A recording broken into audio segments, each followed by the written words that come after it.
ओम नमो भगवते वासुदेवाय।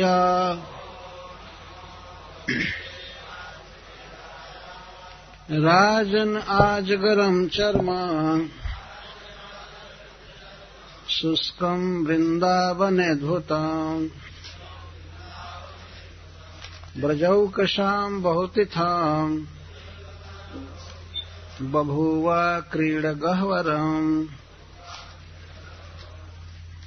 एतत् कौमारजं कर्म हरेरात्मा हि मोक्षण मृत्योः पौगण्डके बाला दृष्टोचुर्विस्मिता व्रजे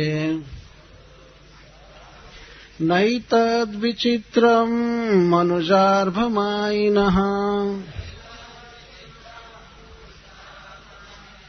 परावराणां परमस्य वेधसः अघोऽपि यत्स्पर्शनधौतपातकः प्रापात्मसाम्यं त्वसतां सुदुर्लभम्। अजगर के रूप में आए हुए अघासुर का चर्म चाम शुष्कम सूख गया। वृंदावने वृंदावन में अद्भुतम अद्भुत अलौकिक ब्रजौकशाम ब्रजवासियों के लिए बहुत इथाम बहुत काल तक बभूवा बन गया गह्वरम खेलने का छिपने का स्थान। कल कथा हुई थी भगवान श्री कृष्ण किस प्रकार अघासुर के उदर में जाकर बच्चों की रक्षा किए और बछड़ों की, और उसके बाद देवताओं ने किस तरह भगवान की स्तुति की, गुणगान किया, पुष्प वर्षा किए, नर्तन किए, इन सब का वर्णन हुआ। अब इसके बाद एक अद्भुत घटना सुना रहे सुखदेव गोस्वामी कि केवल देवताओं को ही नहीं, अन्य जीवों को ही नहीं, इस विश्व के विधाता ब्रह्मा जी को ही बहुत बड़ा आश्चर्य हुआ इस लीला से। तदद्भुतस्तोत्र सुवाद्य गीतिका जयादि नयकोत्सव मंगल स्वनान श्रुत्वा सुधाम्नं त्यज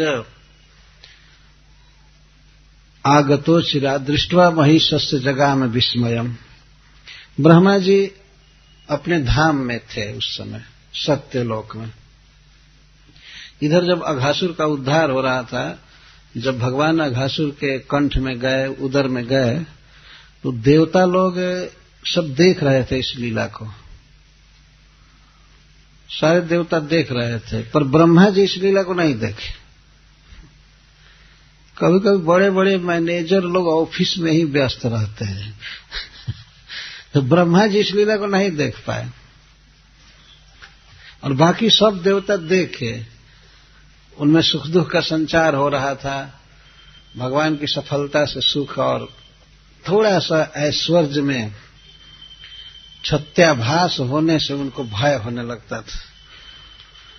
तो जो भी हो, वृंदावन की इस लीला को देवता लोग देखते रहते थे। श्री ब्रह्मा जी आवाज सुने, कब? जब बाजा बजाने वाले देवता बाजा बजाए, गंधर्वों ने गान किया, अप्सराओं ने नृत्य किया, ब्राह्मणों ने स्तुति किया, पार्षदों ने जय जयकार किया, इस तरह से गीत की, वाद्य की, और भी नूपुर, कंकड़ की झनकार हो रही थी, आदि शब्द इसमें आया है। इसका अर्थ है कि इन सब का जो वर्णन है वो तो आवाज हुई ही, अप्सराओं के पैर के नूपुर झनक रहे थे उस समय, और करताल बजाया जा रहा था। कई लोग करताल बजा रहे थे। करताल मतलब हाथ, करताल, ऐसे जय जय जय जय हो रहा था। तो यह इतनी तुमुल ध्वनि हुई कि ब्रह्मा जी के धाम तक पहुंच गई आवाज। ब्रह्मा जी सुने, श्रुत्वा स्वधामनो अंति अज अंति समीपम। ब्रह्मा जी अपने धाम के बिल्कुल निकट आवाज को सुने, अर्थात उनके धाम में आवाज पहुंची, तो ब्रह्मा जी को बड़ा कौतूहल हुआ। वे तुरंत ही अपने हंसाकार विमान पर चढ़कर और बड़े वेग से उस तरफ चले जहां से आवाज आ रही थी। तो आवाज तो वृंदावन के आकाश में ऊपर हो रही थी, थोड़े ही ऊपर। सारे देवता नृत्य कर रहे थे, गा रहे थे, बजा रहे थे, पुष्प वर्षा हो रही थी। तो ब्रह्मा जी बड़े वेग से आए और भगवान की इस लीला पर भी विस्मित हो गए। जगाम विस्मयम। क्या लीला? एक तो अघासुर की मुक्ति, वहां उन्होंने देखा, वो तो समझ गए क्यों जय जयकार हो रहा है। किसी एक देवता से पूछे होंगे कि क्या ये तमाशा है, तो लोग कहे घासुर मुक्त हो गया। अघासुर मुक्त हो गया। ब्रह्मा जी थोड़ा सा क्रुद्ध हुए भगवान पर। अघासुर के पाप में कितने कंप्यूटर लगे थे लेखा जोखा करने में, कितना रजिस्टर, कितने क्लर्क खटे थे। ब्रह्मा जी सोचते थे इसको बहुत सजा दी जाएगी, ये पापी है, ये है। और जब भगवान ने मुक्त कर दिया तो ब्रह्मा जी को थोड़ा कोप हुआ। तो भगवान मेहनत क्यों करा, इसके पापों की लेखा जोखा का भार क्यों दिए थे हम? जब इसको मुक्त करना था, इसके कर्मों के फल को इसे भोगने नहीं देना था, तो भगवान इतना मेहनत क्यों कराए? इसको प्रेम कोप कहते हैं। तो वास्तव में क्रोध ब्रह्मा जी को नहीं हुआ। तो आए देखे, एक तो भगवान का विहार वृंदावन में एक गोप बालक के रूप में इस तरह से, और बच्चों का और कृष्ण का प्रवेश अघासुर के मुख में उन्होंने सुना। यहां दृष्टवा शब्द है। दृष्टवा का अर्थ यह है कि अपनी दिव्य दृष्टि से उन्होंने सब देख लिया कि ऐसे ऐसे हुआ है। और तब जगाम विस्मयम, ब्रह्मा जी चकित हो गए, बहुत बड़ा आश्चर्य हुआ ब्रह्मा जी। दृष्टवा मही ईशस्य मही दृष्टवा, भगवान की महिमा को देख करके ब्रह्मा जी बहुत विस्मित हुए, आश्चर्य में पड़ गए। क्या कोई इतना दयालु हो सकता है? ब्रह्मा जी को भगवान की महिमा पर आश्चर्य हो रहा है। दया की सीमा भगवान ने प्रदर्शित कर दिया अघासुर के उद्धार में। तो यह है महिमा। अथवा श्रीपाद सनातन गोस्वामी जी अर्थ करते हैं महिषस्य, जो मही के इस पृथ्वी के ईश्वर हैं, पृथ्वी पर अवतीर्ण हुए हैं, उनके विषय में उनको देख करके ब्रह्मा जी विस्मित हो गए। अथवा ईशस्य मही दृष्टवा विस्मयम जगाम, ईश्वर के स्वयं भगवान श्री कृष्ण की महिमा को देख करके विस्मित हो गए। महिमा जितनी भी भगवान की है, उसमें सबसे बड़ी महिमा है उनकी दयालुता। दया एक बहुत बड़ा गुण है। जो व्यक्ति दयालु है तो वह बड़ा है, बहुत बड़ा व्यक्ति। दया एक ऐसा गुण है जो व्यक्ति को महत् पद पर ला देता है। तो भगवान में दया की पराकाष्ठा है। ब्रह्मा जी को विस्मय इसलिए हुआ कि ब्रह्मा जी जानते थे कि भगवान की भक्ति करने पर तब कोई उनके समान रूप पाता है, उनका पार्षद बनता है, उनके धाम में जाता है। लेकिन अब तक वे ये नहीं सुने थे कि भगवान से, जानते थे कि भगवान से द्रोह करने वाला व्यक्ति भी भगवान के धाम में जाएगा, उनका सामीप्य पाएगा या सारूप्य पाएगा। तो ब्रह्मा जी विस्मित हो गए। वास्तविकता यह है कि भगवान के अन्य जितने भी स्वरूप हैं, जैसे भगवान नारायण, ये कच्छप, वाराह, मत्स्य आदि, तो इनमें चूंकि ये भगवान के अंश हैं, इसलिए दया भी आंशिक रूप से ही इनमें रहती है। पर स्वयं भगवान में दया भी पूर्ण पराकाष्ठा में होती है। तो अन्य अवतारों में जो द्रोह करते हैं भगवान से, उनको कभी वैकुंठ नहीं मिलता है, भगवान के निकट वास नहीं करते हैं। परंतु श्री कृष्ण एक विलक्षण व्यक्ति हैं, स्वयं भगवान है, परिपूर्ण है, इसलिए इनमें दया, स्नेह और सौंदर्य, जस, सब कुछ बिल्कुल पूर्ण मात्रा में रहता है। अतः अन्य भगवत स्वरूपों में जो नियम भगवान ने रखा है वो स्वयं अपने कृष्ण स्वरूप में वो नियम नहीं रखते।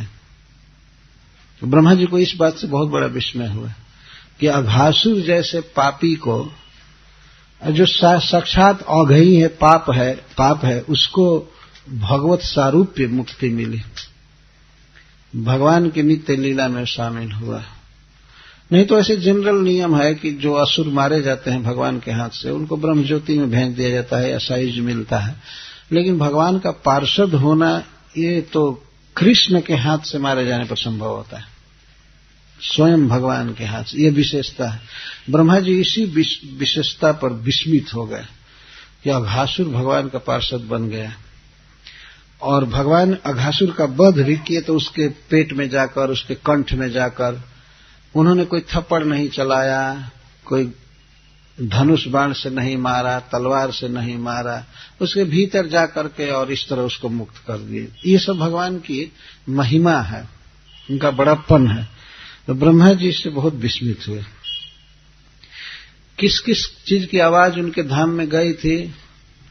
सुवाद, सुगीतिका, जय, नर्तन आदि, इन सब की तुमुल ध्वनि हुई थी, तब ब्रह्मा जी आए हुए थे। यह एक विस्मय हुआ, एक आश्चर्य की बात है महाराज परीक्षित कि ब्रह्मा जी भी आश्चर्यचकित हो गए भगवान की महिमा देखकर। अब दूसरा आश्चर्य सुखदेव गोस्वामी वर्णन करते हैं, संबोधन करके राजा परीक्षित को। राजन आज गरम चर्म शुष्कम वृंदावनेद्भुतम ब्रजौकशाम बहुतिथम बभूवा क्रीड़ गहवरम। हे महाराज, एक और आश्चर्य सुनिए। अघासुर के अजगर शरीर का चाम वृंदावन में सूख गया, और सूखने के बाद वह भगवान के सखाओं के लिए क्रीड़ा भूमि बन गया, क्रीड़ा स्थल बन गया। सांप के शरीर में चाम ही चाम होता है, और तो वृंदावन में सूख गया चाम, शुष्कम चर्म। और अद्भुत आश्चर्य की बात है कि उस सूखे हुए चाम में दुर्गंध नहीं रहा बिल्कुल। तो और सांप इस दुनिया में मरते हैं, देखते होंगे, थोड़ा दूर पर सांप रहता है फिर भी आदमी नाक सिकोड़ता है, वो दुर्गंध आती है सर में। ऐसा देखते हैं, कोई भी जीव मरता है तो सूखने पर भी दुर्गंध आती है, और नहीं सूखा है तब तो कहना ही क्या है। तो अघासुर का वह शरीर, अजगर का शरीर सूख गया, और उतना ही बड़ा, जितना पहले 1 योजन बड़ा कहा गया था, उतना ही बड़ा वो सूख गया। और जैसे बच्चे पहले उत्प्रेक्षा किए थे कि यह पर्वत है, यह शिखर है, या ऐसा है, वास्तव में वैसा ही रह गया, और उसमें खूब खेलते थे। खास करके गहवरम, बच्चे छिपने का, आंख मिचौनी का खेल खेलते थे, और कहीं एकांत में होकर के सीटी बोलते थे तो उसको खोजने के लिए दूसरे लड़के दौड़ते थे, तब तक चुपके से वो दूसरी तरफ चले जाते थे। इस तरह से खेलते थे। यह भगवान की कृपा है। अघासुर की आत्मा वैकुंठ गई, गोलोक गई, और शरीर वृंदावन में बच्चों के लिए क्रीड़ा का स्थान बना। यह है भगवान की कृपा। कौन ऐसा वैष्णव होगा इस संसार में, कोई भी जिसका शरीर भगवान के पार्षदों के लिए क्रीड़ा भूमि बने? कीड़ों की क्रीड़ा भूमि बनेगा शरीर, है ना? कितना भी बड़ा वैष्णव हो तो क्या, जमीन में डाल दीजिए शरीर सड़ जाएगा, कीड़े पड़ जाएंगे। आग में जला दीजिए भस्म हो जाएगा। कोई जीव खा जाएगा तो उसका वीट बन जाएगा, मल बन जाएगा। लेकिन अघासुर का वह दिव्य पावन शरीर भगवान के लिए खेलने का स्थान हो गया। कभी कभी बच्चे अघासुर के शरीर पर बाजा बजाते थे उस चाम पर, और कभी कभी बिछली खेलते थे। बिछली समझते हैं ना? हैं? पिछलन होता है ना, ये पार्क आदमी बनाए रहते, बच्चे ऊपर चढ़ करके ऐसे चलते हैं, उसको क्या कहते हैं इधर? बिछली कहते हैं हम लोग, उस पर पिछलन होता है, पिछलन शब्द है संस्कृत में। तो बच्चे चढ़ करके और ऊपर से जब नीचे चलते हैं तो उनको बहुत बड़ा आनंद प्राप्त होता है। अघासुर के शरीर पर बच्चे इस तरह खेलते थे, और खास करके छिपने का और खोजने का, एकदम अंधकार में प्रवेश करके और खोजा करते, और सूख गया, और उसके चाम से, उसके शरीर से दिव्य सुगंध निकला करती थी। जैसे आप लोगों ने सुना होगा, पढ़ा होगा कि पूतना का शरीर जब जलाया गया तो अगुरु की सुगंध निकली थी उसे, और ब्रजवासी चकित हो गए, इतना बड़ा धुआं कहां से आ रहा है, कहां अगुरु जलाया जा रहा है। श्रील विश्वनाथ चक्रवर्ती ठाकुर लिखते हैं कि नंद बाबा आदि चकित होकर के ये सोचने लगे कि ये धुआं नीचे से आ रहा है, तो लगता है कि सूतल लोक में बलि महाराज बहुत विशाल भंडार अगुरु का जलाए हैं। वो तो भगवान के भक्त हैं ही, तो सूतल लोक में ये जलाया गया है, अथवा भगवान इंद्र स्वर्ग लोक में इतना अगुरु जलाए हैं, वो सुगंध इधर से फैल रहा है। किसी को पता नहीं है, कोई राक्षसी का शरीर जला हुआ है और इसलिए सुगंध है। सुगंध इसलिए था कि श्री कृष्ण ने पूतना के देह को आक्रमित करके दूध पिए थे। वो दूध पिलाने नहीं गई थी, अपने स्तनों में विष देने गई थी कृष्ण को, लेकिन भगवान दूध पी लिए, विष भी पिए, दूध भी पिए और प्राण भी पी गए, तीनों पी गए। वो जब वो भागी थी, चिल्ला कर हाय हाय करके भागी, तो भगवान और गिरने के भय से और जकड़ गए उसके शरीर से। तो स्तनों को पकड़े थे अपने होठों से बहुत दृढ़ता से, और दोनों हाथों से स्तन पकड़े थे, और पैर को भी दबाए थे कि मैं गिर न जाऊं। इस तरह से जिसके शरीर को समाक्रम्य सब तरह से जकड़ करके परब्रह्म भगवान ने दूध पिया था, उसका स्तन पिया था, इस कारण से उसके सारे कलुष निकल गए, और जब शरीर जलाया गया तो उसमें से दिव्य सुगंध निकला। ये भगवान की विशेषता है। भगवान के अंगों का स्पर्श प्राप्त हुआ था पूतना को। यह तो बाहर से स्पर्श प्राप्त हुआ था पूतना को भगवान के अंगों का। अघासुर के तो भीतर भगवान पूरा घुस गए थे, और पूरा, जैसा मैं एयर टाइट कहा था, पूरा सट गए थे उसके मुख में, और फिर पेट में भी गए। उसके शरीर से सुगंध निकले, और ब्रजवासियों के लिए वह रम्य भूमि बन जाए, खेलने का स्थान बन जाए, कृष्ण को आनंद देने वाला स्थान वो बन जाए, इसमें क्या आश्चर्य की बात। तो आत्मा भगवान के धाम में और शरीर भी भगवान के इस भौम धाम में रहा, खेलने का स्थान बना। यह है भगवान की विशेषता। भगवान के संपर्क में आते ही कोई वस्तु दिव्य हो जाती। इसको वस्तु का सद्गुण कहते हैं, वस्तु सद्गुण्य। किसी वस्तु की अपनी खास विशेषता होती है, और उसे कोई वस्तु आकर के सटती है तो उसमें रूपांतरण हो जाता है।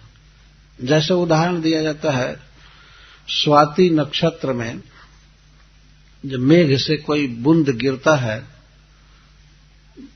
वर्षा होती है, तो यदि वर्षा का बूंद कमल के पत्ते पर पड़ता है तो वह मोती जैसा चमकने लगता है। रहता है जल, लेकिन कमल के पत्ते पर थोड़े काल के लिए मोती जैसा चमकता है, फिर ढलक जाता है। तो कमल के पत्ते पर बूंद गिरा तो मोती जैसा लगता है, और सीप में यदि गिरा समुद्र के तो मोती बन जाता है। बूंद एक समान है, लेकिन चूंकि सीप में अधिष्ठित हुआ, सीप अधिष्ठान में गिरा, तो वह मोती बन जाता है। कमल के पत्ते पर वह मोती जैसा चमकता है। और वही जल यदि तप्त लोहा पर गिरे तो अपनी सत्ता भी खो देता है, फन फन फन फन करके फिर उड़ जाता है वाष्प बन करके। तो तप्त लोहा पर यदि वो बूंद गिरता है तो अपनी सत्ता भी खो देता है, जल जाता है, खत्म हो जाता है। लेकिन कमल के पत्ते पर गिरता है तो मोती जैसा लगता है, और सीप में गिरता है, सीपी में, तो वो मोती सचमुच बन जाता है। तो इस तरह जीव की जो बुद्धि है, मन है या शरीर है, भिन्न भिन्न अधिष्ठान में गिरने पर भिन्न भिन्न गति को प्राप्त होता है।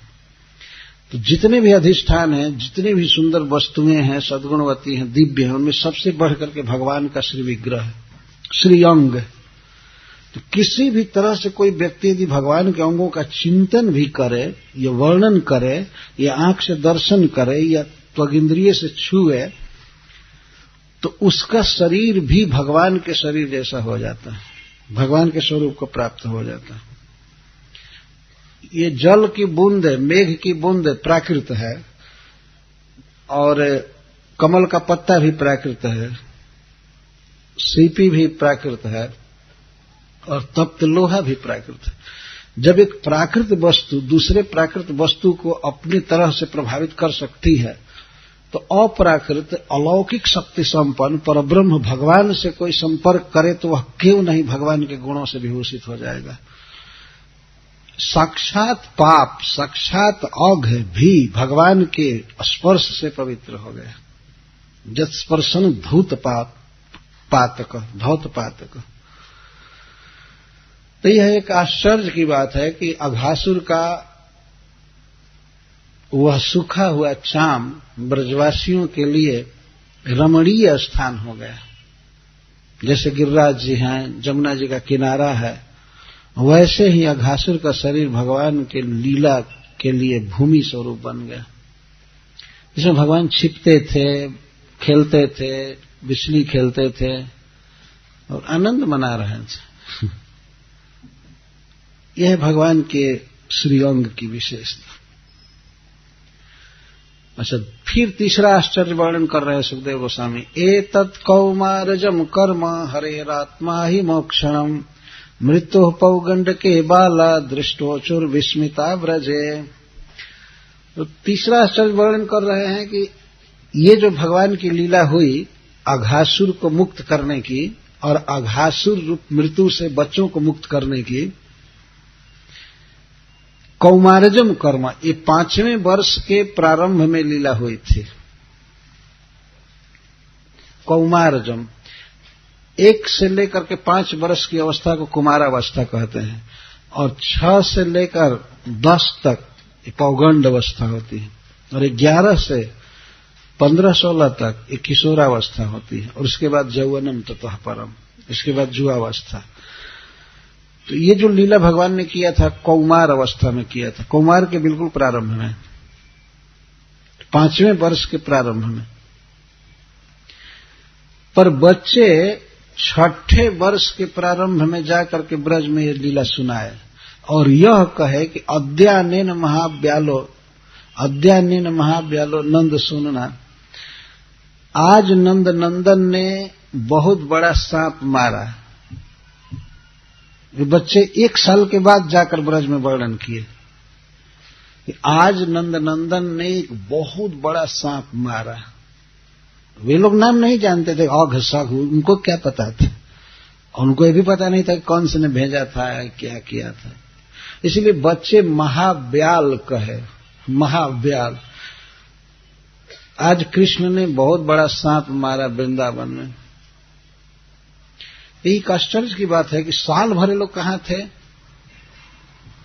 1 साल के बाद जाकर के ब्रज में कह रहे हैं अपने मां से, अपने पिता से या अन्य ब्रजवासियों से, और वो चकित थे। आज नंद नंदन ने बहुत बड़ा सांप मारा है, इतना बड़ा सांप, इतना बड़ा सांप। अब चलिए देखिए कितना बड़ा है, कल सवेरे चलेंगे। वो लोग ये कहते होंगे, अब तो रात होने वाली थी, तो कल चलेंगे, देखें कितना बड़ा सांप मारा है। पता नहीं कहां पहले रहता था, कहां से आया है। उनको पता नहीं था कि मथुरा के एक साधारण भवन में भी वो अट सकता था। वो तो आदमी के रूप में रहता था और इस तरह से भयंकर रूप बनाया था। तो यह एक आश्चर्य की बात है।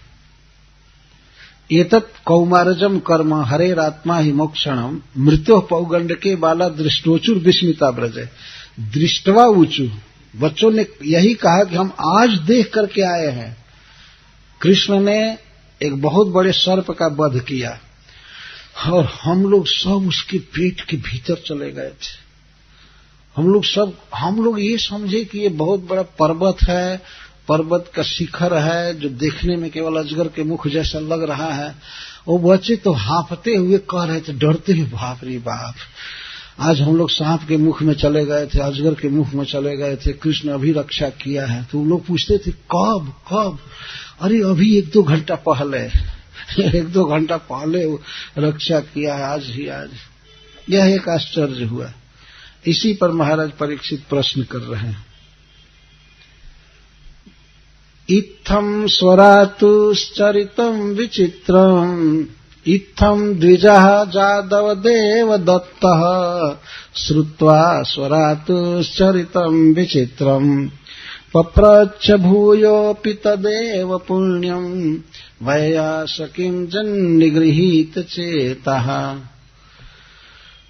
तो यह कथा सूत जी सुना रहे हैं शौनकादि ऋषियों को नैमिषारण्य में। तो यहाँ पर सूत जी बोलते हैं, हे द्विजा, हे शौनकादि ब्राह्मणों, इस प्रकार यादवदेव दत्त, यादवों के देवता भगवान श्री कृष्ण ने जिनकी रक्षा किया था परीक्षित की, उत्तरा के गर्भ में जब परीक्षित थे तो अश्वत्थामा ने ब्रह्मास्त्र मारा था, अमोघ अस्त्र, परंतु भगवान उत्तरा के गर्भ में जाकर के अपनी शक्ति से परीक्षित की रक्षा किए और रक्षा करके उन्होंने दिया था युधिष्ठिर महाराज को, युधिष्ठिर महाराज को दिया था। तो राति ददाति, इसीलिए परीक्षित महाराज को विष्णु रात कहते हैं।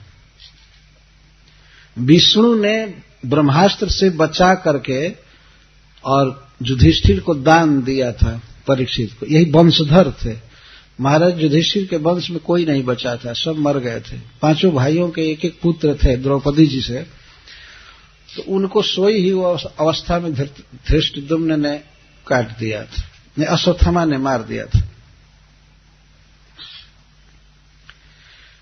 तो कोई नहीं बचा था। उत्तरा के गर्भ में परीक्षित थे जो अभिमन्यु के पुत्र थे। अभिमन्यु अर्जुन के पुत्र थे जिनका जन्म सुभद्रा जी से हुआ था। इस प्रकार कोई वंश में नहीं बचा था। तो भगवान रक्षा करके परीक्षित नामक बच्चे की और दिए कि हे महाराज, ये आपका वंशधर है, आप इसे लीजिए। इसीलिए परीक्षित महाराज का नाम पड़ा विष्णु रात या कृष्ण रात।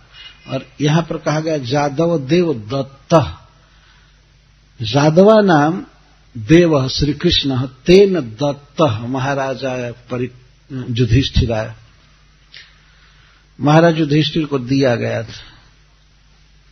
यह जो घटना है अघासुर के वध की और बच्चों के उद्धार की, तो महाराज परीक्षित ने देखा कि मेरा जैसे उद्धार किया भगवान ने, मेरी जैसे रक्षा किया था, ठीक इसी तरह से रक्षा बच्चों की किया था। तो यह इस दोनों लीला में साम्य देख करके महाराज परीक्षित और अधिक आकर्षित हुए। उत्तरा के गर्भ में जाकर भगवान ने परीक्षित की रक्षा किया था और यहां अघासुर के पेट में जाकर के भगवान ने बछड़े और बच्चों की रक्षा किया था। इन दोनों के द्वारा भगवान के भक्त वात्सल्य गुण को प्रकाशित किया गया है। भगवान वत्सल हैं, स्नेहवान हैं अपने भक्तों के प्रति, इसलिए वे उत्तरा के गर्भ में प्रवेश कर गए। और यह भी वर्णन है कि भगवान सुदर्शन चक्र लेकर गए उत्तरा के गर्भ में, बहुत जोग बल से छोटा बन करके। तो भगवान को ये विश्वास नहीं हुआ कि सुदर्शन चक्र काम कर सकता, हो सकता है कि ये फेल हो जाए, तो गदा भी लेकर के गए थे, जबकि किसी भी अस्त्र की कोई जरूरत नहीं थी। रक्षा उन्होंने सुदर्शन से किया, ब्रह्मास्त्र को विफल किया सुदर्शन चक्र से, और गदा को घुमा रहे थे गर्भ के चारों तरफ, बच्चे के चारों तरफ। और परीक्षित महाराज जन्म से पूर्व ही अपने मां के गर्भ में ही भगवान का दर्शन किए थे। और इनका परीक्षित नाम इसलिए हुआ कि जब ये गर्भ से प्रकट हुए, थोड़ा बड़े हुए, तो ये बराबर परीक्षण करते थे, परितः ईक्षण करते, देखते थे कि गर्भ में जो व्यक्ति मेरी रक्षा किया वो कौन है, कहाँ है? तो किसी भी सांवले मनुष्य को देख करके वे सोचते थे वो कहाँ है जिन्होंने हमारी रक्षा किया। इनके आंखों में श्याम सुंदर बस गए थे। जन्म से पहले ही इतनी फर्स्ट क्लास की मंगला आरती जो कर रहा है गर्भ में भगवान का दर्शन किया, वो संस्कार कैसे मिट सकता था? तो परितः ईक्षण करते थे, देखते थे वो पुरुष कौन है, वो कौन है, कौन है। इसीलिए इनका नाम परीक्षित रखा गया। हमेशा परीक्षण के मूड में रहते, देखते रहते थे वो कौन है, कौन है। भगवान की छवि इनके आंखों में बस गई थी। तो परीक्षित महाराज के दो नाम प्रसिद्ध हैं, विष्णुरात और परीक्षित। तो सूत जी कहते हैं कि इस प्रकार जब परीक्षित महाराज ने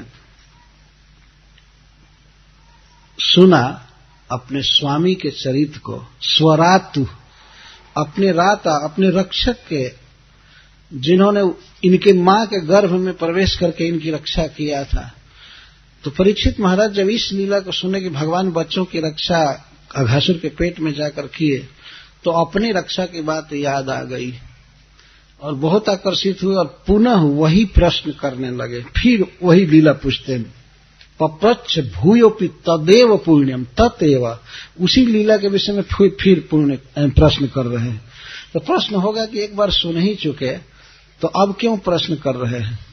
तो कहते हैं जन निगृहित चेता, चित्त इनका इधर उधर जा ही नहीं रहा था। देखिए 3-4 दिन के बाद इनको मरना है, पर मरने आदि की कोई चिंता नहीं, भगवान के लीला की ही जिज्ञासा भरी हुई है।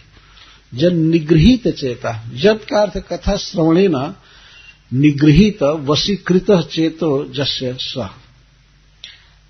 निगृहित चेता, जब कोई व्यक्ति लगातार निरंतर भगवान की लीलाओं को सुनता है तो एक दिन ऐसा समय आता है कि अब उसे प्रयास नहीं करना पड़ता है भगवान के चिंतन करने का।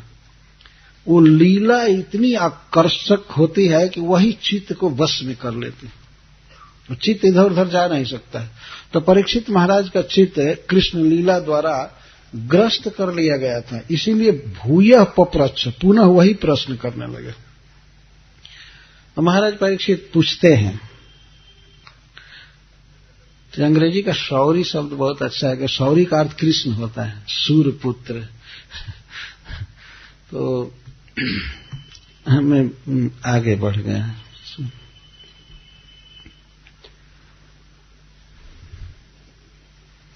जब सुखदेव गोस्वामी कथा कह रहे थे और उन्होंने यह कहा कि अघासुर मुक्त हो गया, भगवान का पार्षद बन गया, तो इस पर सभा में बैठे हुए कुछ लोग आश्चर्य से चकित हो गए, उनके नेत्र विस्फारित हो गए, मुंह खुल गए। ऐसी किए कथा में कैसे हो सकता है? तो अद्भुत आश्चर्य की बात है। इतना बड़ा पापी असुर जो अभी अभी बच्चों की हत्या करने के लिए उनको पेट में ले लिया था, उनकी हत्या करना चाहता था, जीवन भर हत्या किया, पाप किया, और वह भगवान का पार्षद बन जाए, बहुत आश्चर्य हुआ।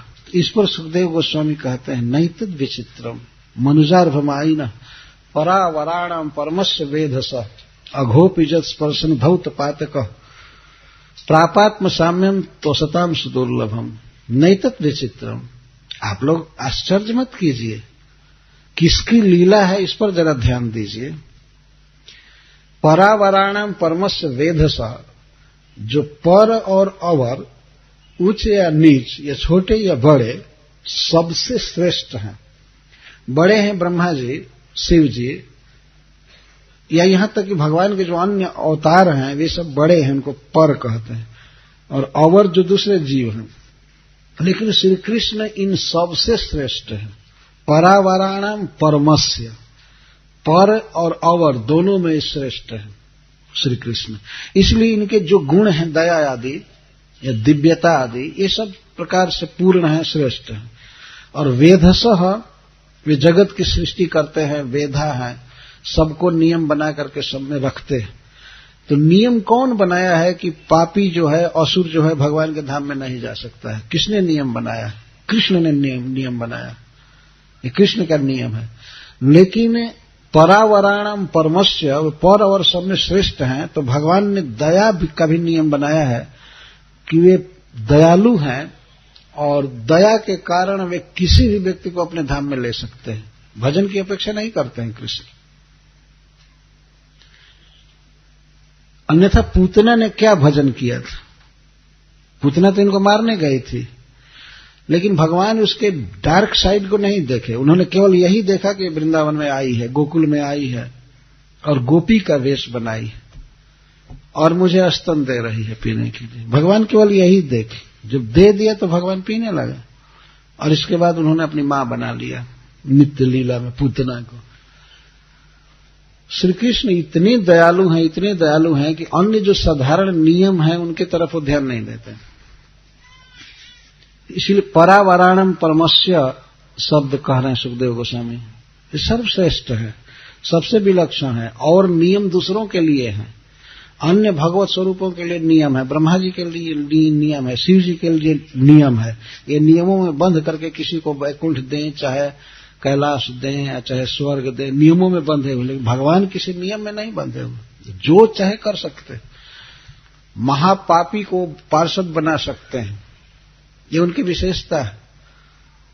अघोपि जत स्पर्शन धौत पातक, यही जरा विचार करो ना कि अघासुर भी, साक्षात पाप भी जिनका स्पर्श होने से धौत पातक, उसके सारे पाप धुल गए, समाप्त हो गए। और इतना ही नहीं, पाप तो खत्म हो ही गए। प्रापात्म साम्यम तो सतम सुदुर्लभम, आत्म साम्यम प्राप। आत्म साम्यम का अर्थ है भगवान का जो रूप है वह रूप प्राप्त कर लिया। भगवान जैसा रूप और चिन्मय दिव्य उनका धाम सब कुछ प्राप्त कर लिया। यह है श्री कृष्ण की विशेषता। असतम सुदुर्लभम, जो सारूप्य मुक्ति या भगवान के धाम की प्राप्ति असत पुरुषों के लिए सुदुर्लभ है, बहुत कठिन है, असंभव है मिलना। वह गति भगवान ने अघासुर को दिया,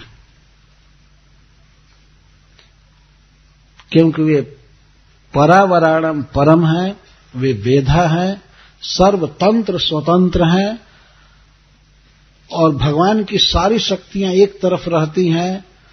विभुता शक्ति, अपरिच्छिन्नता शक्ति, सर्वज्ञता शक्ति या न्याय प्रियता शक्ति जो भी है, लेकिन जब दया शक्ति आती है समाज में तो सारी शक्तियां दब जाती हैं।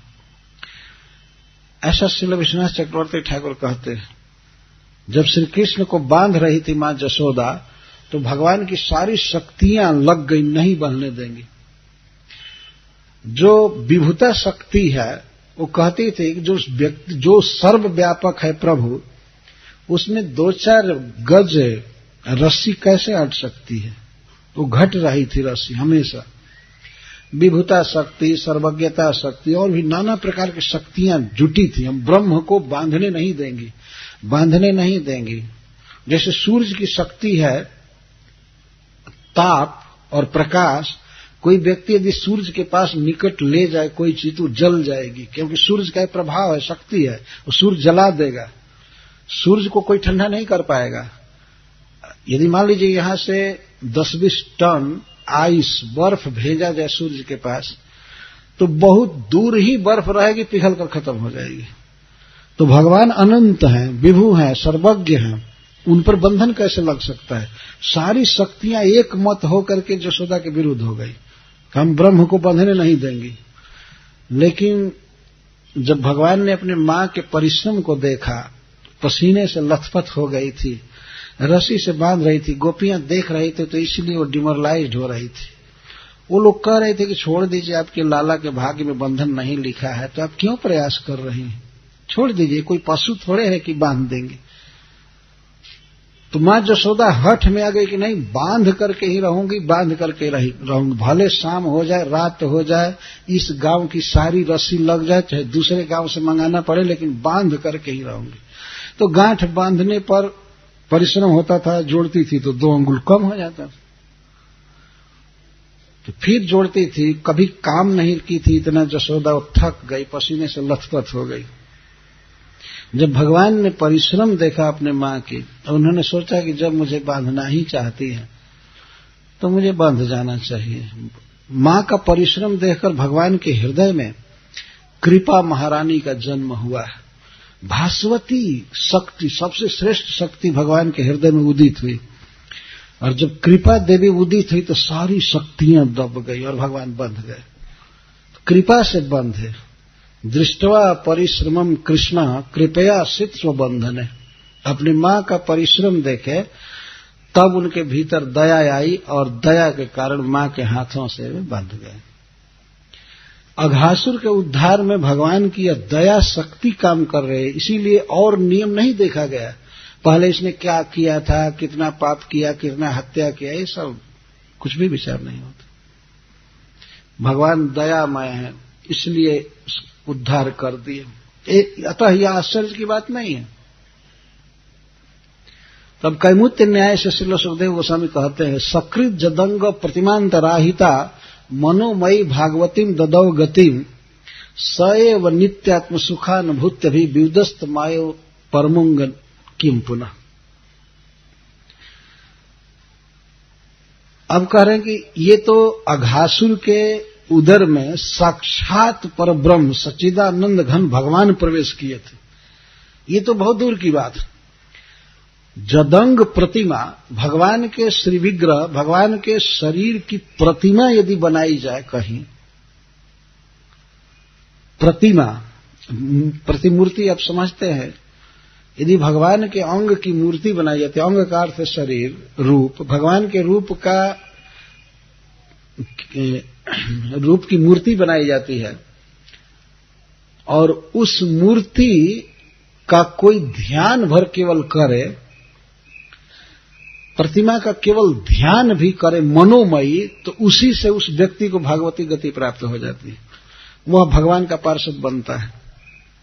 भगवान के अंग कितने सत्य हैं, भगवान का शरीर कितना सत्य है कि उसकी यदि प्रतिकृति बनाई जाए, उसकी प्रतिमा बनाई जाए और उस प्रतिमा के डायरेक्ट पूजन की बात छोड़ दीजिए, केवल कोई उसका स्मरण भी करे तो उस व्यक्ति को वैकुंठ में गति प्राप्त होती है, भागवती गति इसको। भागवती गति का अर्थ है कि जहां भगवान रहते हैं वो स्थान, जो भगवान का स्वरूप है, ऐसा स्वरूप, भगवान जैसा ज्ञान, बल, सब कुछ, इसको भागवती गति कहते हैं। भगवान के पास रहेगा।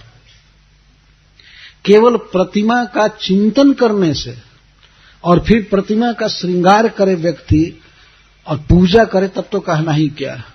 जब प्रतिमा का श्रृंगार करने से, चिंतन करने से व्यक्ति पार्षद बन सकता है, तो वही प्रभु डायरेक्ट साक्षात जिसके भीतर प्रवेश कर गए, उसकी मुक्ति में क्या संदेह हो सकता है? वो क्यों नहीं पार्षद बनेगा? सकृत जदंग प्रतिमांतराहिता, और वो भी सकृत।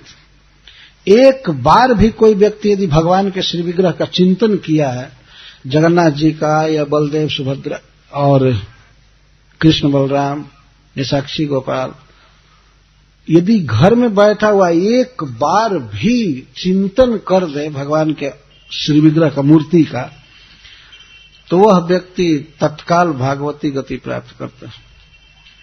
एक बार, सकृत का अर्थ होता है एक बार, वो भी मनोमयी। मनोमयी चिंतन कर दे तो भागवती गति प्राप्त होती है, वैकुंठ में भगवान का पार्षद बनता है। फिर उन भक्तों के विषय में क्या कहना है जो भगवान का श्रृंगार करते हैं, पूजा करते हैं, गीत गाते हैं, कीर्तन करते हैं, उनके विषय में क्या संदेह हो सकता है? और फिर अघासुर के विषय में क्या कहना है जिसके भीतर साक्षात भगवान चले गए? वहां तो प्रतिमा और मूर्ति की कोई बात नहीं है। तो भगवान इतने सत्य हैं, उनका अंग श्री विग्रह इतना सत्य है, चिन्मय है कि उसकी मूर्ति बनाई जाए तो उस मूर्ति से ही कल्याण हो जाता है। भाई जी हनुमान प्रसाद पोद्दार ने एक जगह कहा है कि मूर्ति में श्रद्धा होने से मूर्ति कल्याण करती है, श्री विग्रह। लेकिन भगवान ऐसे हैं कि बिना श्रद्धा के ही कल्याण कर देते हैं। अघासुर तो उनको चबाने के लिए, खाने के लिए अपने उदर में लिया था, कृष्ण गए थे उसके मुख में, लेकिन फिर भी वह भगवान का पार्षद बन गया। जो सबसे उत्कृष्ट गति है, जो दुष्टों के लिए असताम, लोगों को कभी प्राप्त नहीं हो सकती है गति, वह गति अघासुर को भगवान ने दिया। तो इसके बाद वाले श्लोक में, इसमें सकृत जदंग प्रतिमांतराहिता मनोमयी भागवती ददौ गति, इसमें भगवान के श्री विग्रह के आराधना की महिमा व्यक्त की गई। हम लोगों का तो ऐसा भाग्य नहीं है जैसे अघासुर का था कि हम अपने भीतर भगवान को का स्पर्श प्राप्त कर सके। तो इसीलिए आचार्य लोग भगवान के श्री विग्रह को स्थापित करते हैं, हम उसे छू सकते हैं, भगवान उसमें अवतरित होते हैं। हमारी अर्चा को स्वीकार करने के लिए, हमारी पूजा को स्वीकार करने के लिए अवतार लेते हैं, इसलिए इसको अर्चावतार कहते हैं। और भगवान डायरेक्ट व्यवहार करते हैं भक्तों से। इस उड़ीसा राज्य में तो बहुत से श्री विग्रह ऐसे हैं जिनके विषय में बिल्कुल सत्य कथा है कि श्री विग्रह ने, मूर्ति ने किस प्रकार अपने भक्त के साथ व्यवहार किया। जैसे क्षीरचोर गोपीनाथ अपने भक्त माधवेंद्र पुरी के लिए भगवान अपने ही भोग लगाए हुए खीर को चुरा लिए थे।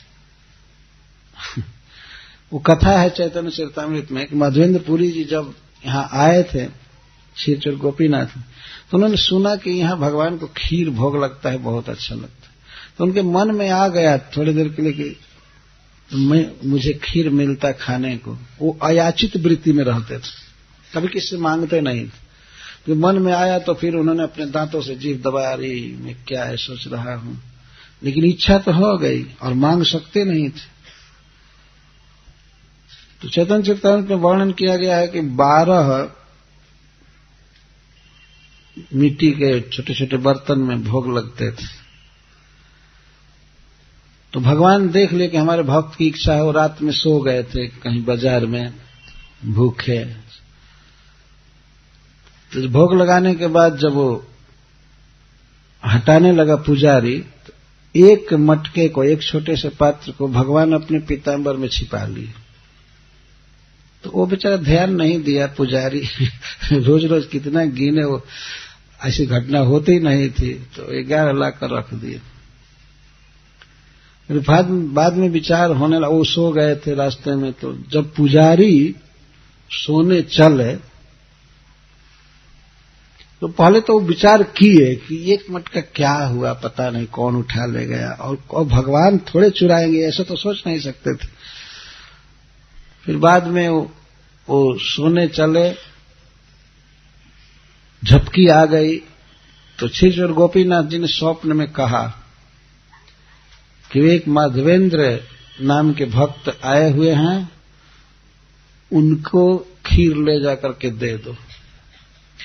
तो पुजारी सपने में कहते हैं खीर तो हम सब बांट दिए, खीर नहीं है। भगवान ने कहा कि नहीं खीर है मैं रखा।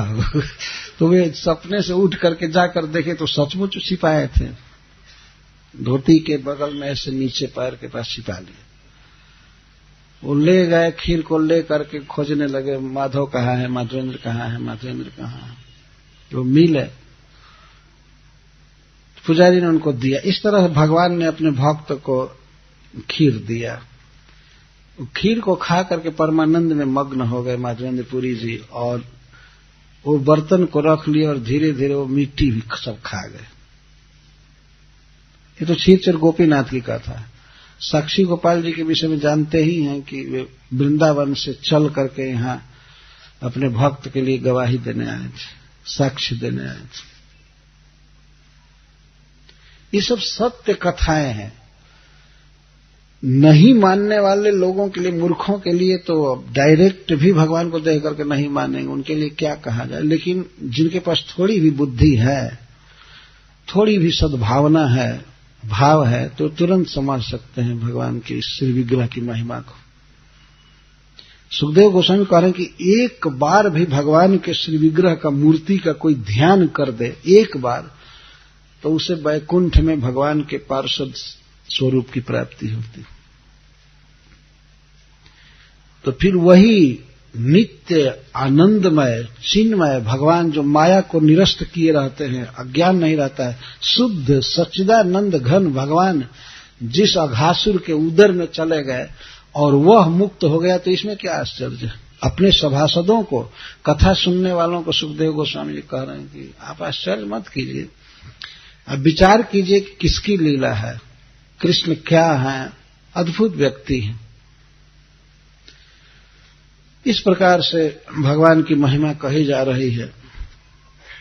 मैं तो और भी लीला आगे कहना चाहता हूं, इसलिए परीक्षित महाराज के प्रश्न पर विचार करते हुए आगे बढ़ रहा हूं। इत्थम स्वरातुश्चरितम् इत्थम द्विजादव देव दत्तः श्रुत्वा स्वरातुश्चरितम् विचित्रम् भूयः प्रपच्छ तदेव पुण्यम वैयासकीं जन निगृहीत चेता। महाराज परीक्षित का चित्त भगवान कृष्ण की कथा द्वारा ग्रस्त कर लिया गया था। पुनः कृष्ण कथा के विषय में पूछ रहे हैं। जब सुखदेव गोस्वामी ने कहा कि 5वें वर्ष में हुई लीला को बच्चे 6ठे वर्ष में जाकर के कहे, तब महाराज परीक्षित प्रश्न कर रहे हैं, ब्रह्मन् कालांतर कृतम तत्कालीनम कथम भवेत जत कौमारे हरिकृतम जगुः पौगंडकेर्भकः। हे ब्रह्मन, भिन्न समय में किया गया कर्म वो तत्कालिक कैसे हो सकता है? जो 1 साल पहले कर्म किया गया था, अघासुर का वध किया गया था, बच्चों को मुक्त किया गया था, तो वे बच्चे ये जाकर के क्यों कहे कि आज कृष्ण ने अघासुर का वध किया या सांप का वध किया? ये क्यों कहे? 1 साल पहले हुई थी लीला, उसको वे 1 साल के बाद यह कह करके वर्णन कर रहे हैं कि आज हुई है। ये क्या बात है? वो साल भर बच्चे कहां थे? ये प्रश्न होता है ना। और यह कैसी लीला है कि साल भर पहले वो कर्म हुआ है, लीला हुई है, और बच्चे आज आकर कह रहे हैं कि आज कृष्ण ने सांप मारा है। हमें बड़ा कौतूहल हो रहा है।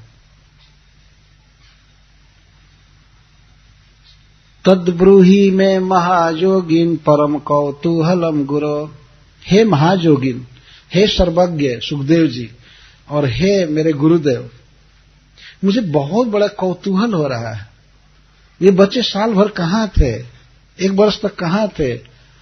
अथवा जहां भी होंगे तो उनकी चेतना इस तरह से कैसे हुई कि वे 1 साल पहले की लीला को कह रहे हैं कि आज कृष्ण ने सांप मारा है? ऐसा क्यों कहे? हमें बहुत बड़ा आश्चर्य हो रहा है। नूना में तद हरे रेव माया भवती नान्यथा। निश्चित ही भगवान कृष्ण की ही कोई माया होगी, अन्यथा बच्चों की बुद्धि को मोहित कर लेना साधारण माया का काम नहीं हो सकता। ये श्री कृष्ण की ही कोई लीला है, माया है, कि बच्चों को यही भाव हुआ कि आज कृष्ण ने मारा है सांप को, और जाकर के ब्रज में कहे। तो 1 साल वे कहां थे, किस तरह से भूले हुए थे, यह हमको सुनाइए। तद्ब्रूहि, आप इसके विषय में बोलिए, क्योंकि आप मेरे गुरु हैं और महायोगी हैं। योगी का अर्थ सर्वज्ञ, जानकार, आप महायोगी, कृपया हमें सुनाइए। इस तरह से कथा के विषय में जिज्ञासा करनी चाहिए। 3rd क्लास का प्रश्न नहीं करना चाहिए। कभी कभी लोग बहुत गलत प्रश्न करते, खास करके माता जी लोग बहुत प्रश्न हल्का करते। एक माता जी आज हमसे मिली तो कहती हैं प्रश्न करना है, प्रश्न करना है।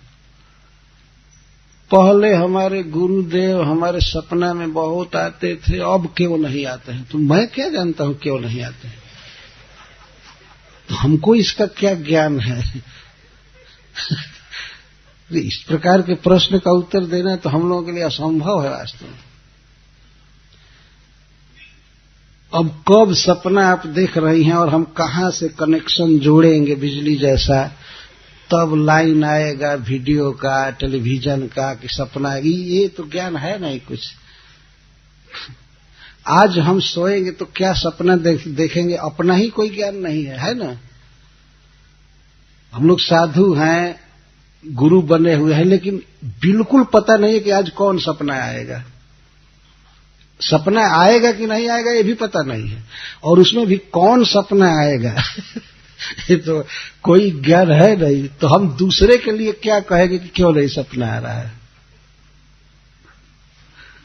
ये सब फालतू प्रश्न होते हैं। और खास करके भाव की स्त्रियां इसी प्रकार की बात, आज हमने ये सपना देखा, आज हमने ये देखा।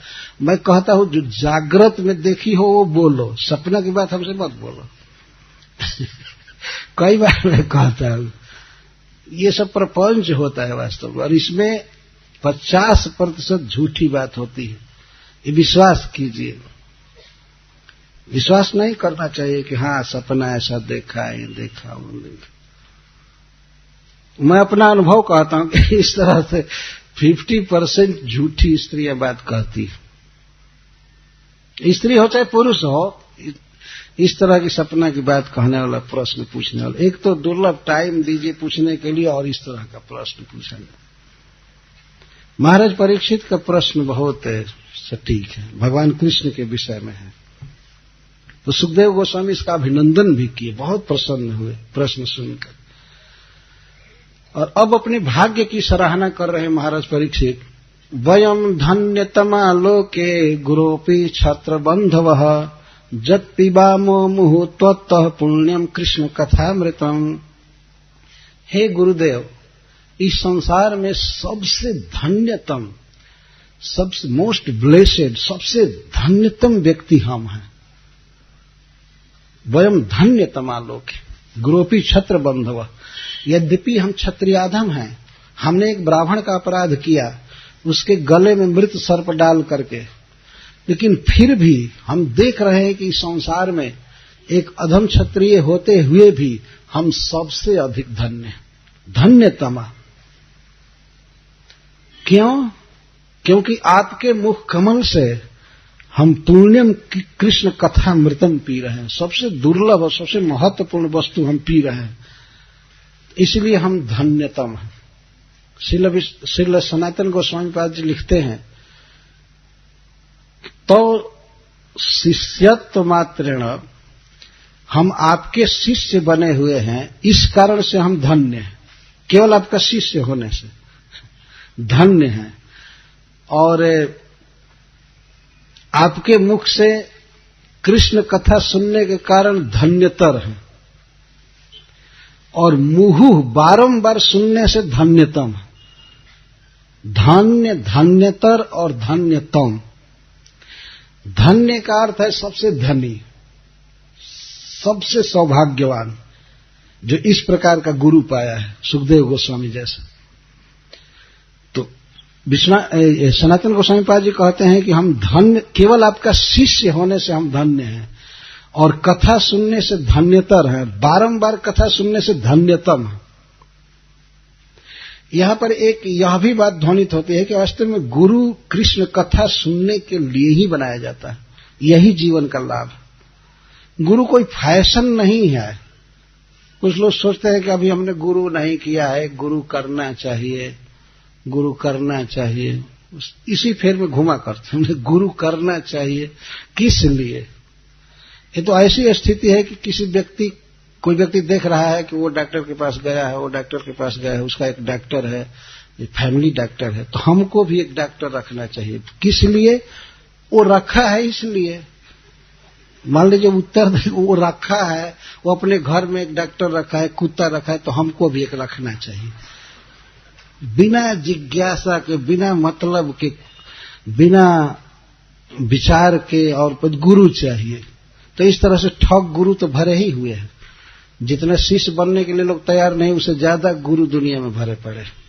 तो ऐसे ही मिलेंगे। तो गुरु चाहिए, गुरु चाहिए।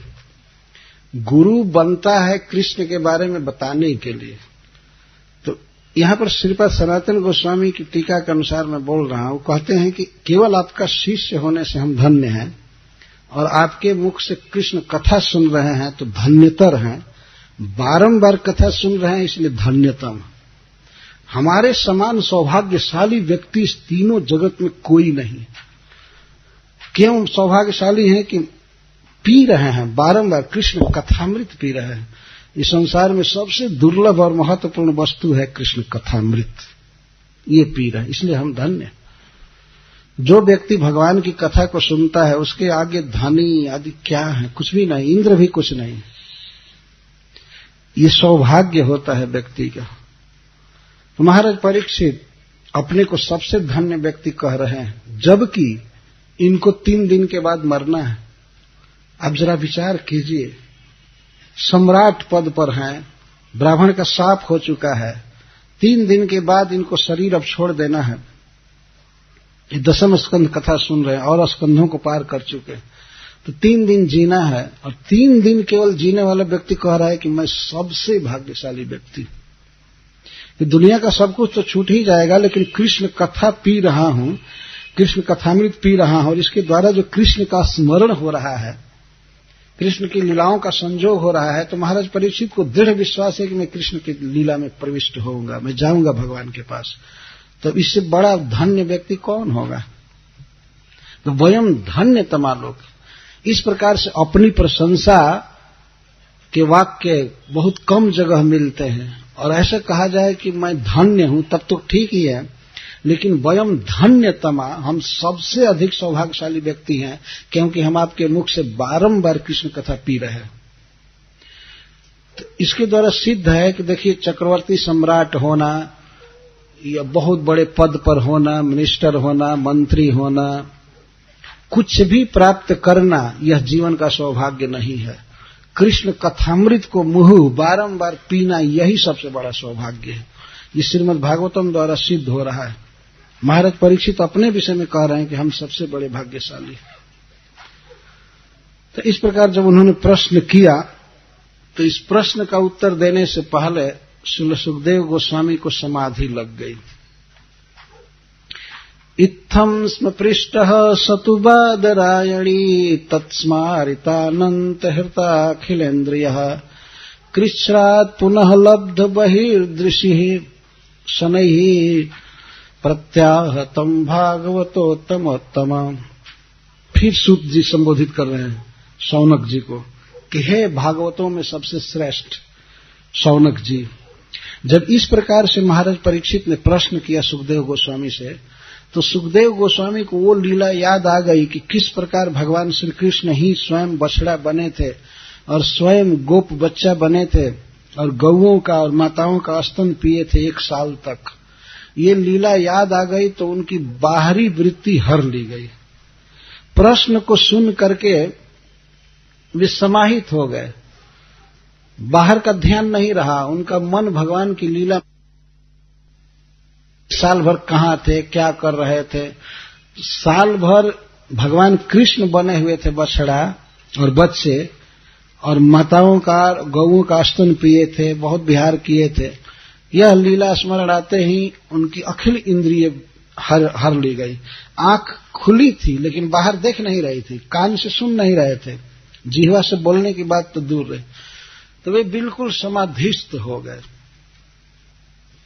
तो सभा में सन्नाटा छा गया कि अरे महाराज परीक्षित 3 दिन के बाद शरीर छोड़ेंगे, अब तो बताइए, ये कथा बंद हो गई। इतना सुंदर प्रश्न हुआ कि वक्ता भगवान की लीला में सन्निविष्ट हो गया।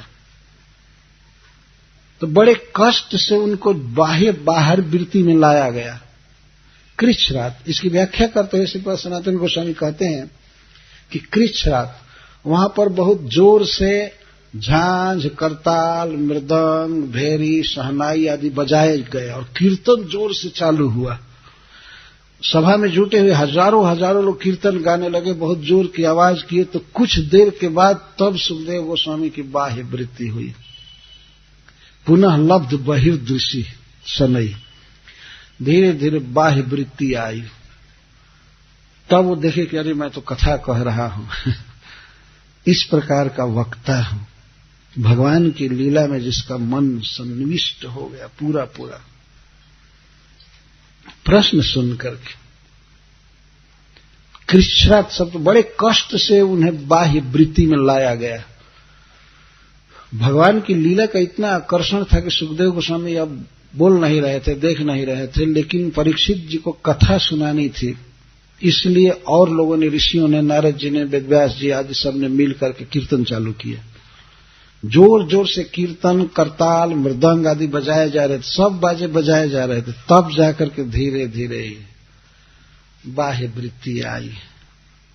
जब बाह्य वृत्ति आई तब सुखदेव गोस्वामी महाराज परीक्षित के प्रश्न का अभिनंदन करते हुए बोले। 13वां अध्याय प्रारंभ हो रहा है। श्री शुक उवाच साधु पृष्टम महाभाग त्वया भागवतोत्तम जन्नूतनयसी सस्य शृण्वन्नपि कथां मुहुः।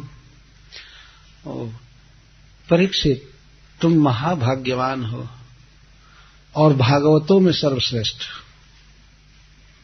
सुखदेव गोस्वामी इस तरह से महाराज परीक्षित की प्रशंसा कर रहे हैं। वास्तव में परीक्षित महाराज इस योग्य हैं। महाभाग, महान भाग्य है तुम्हारा।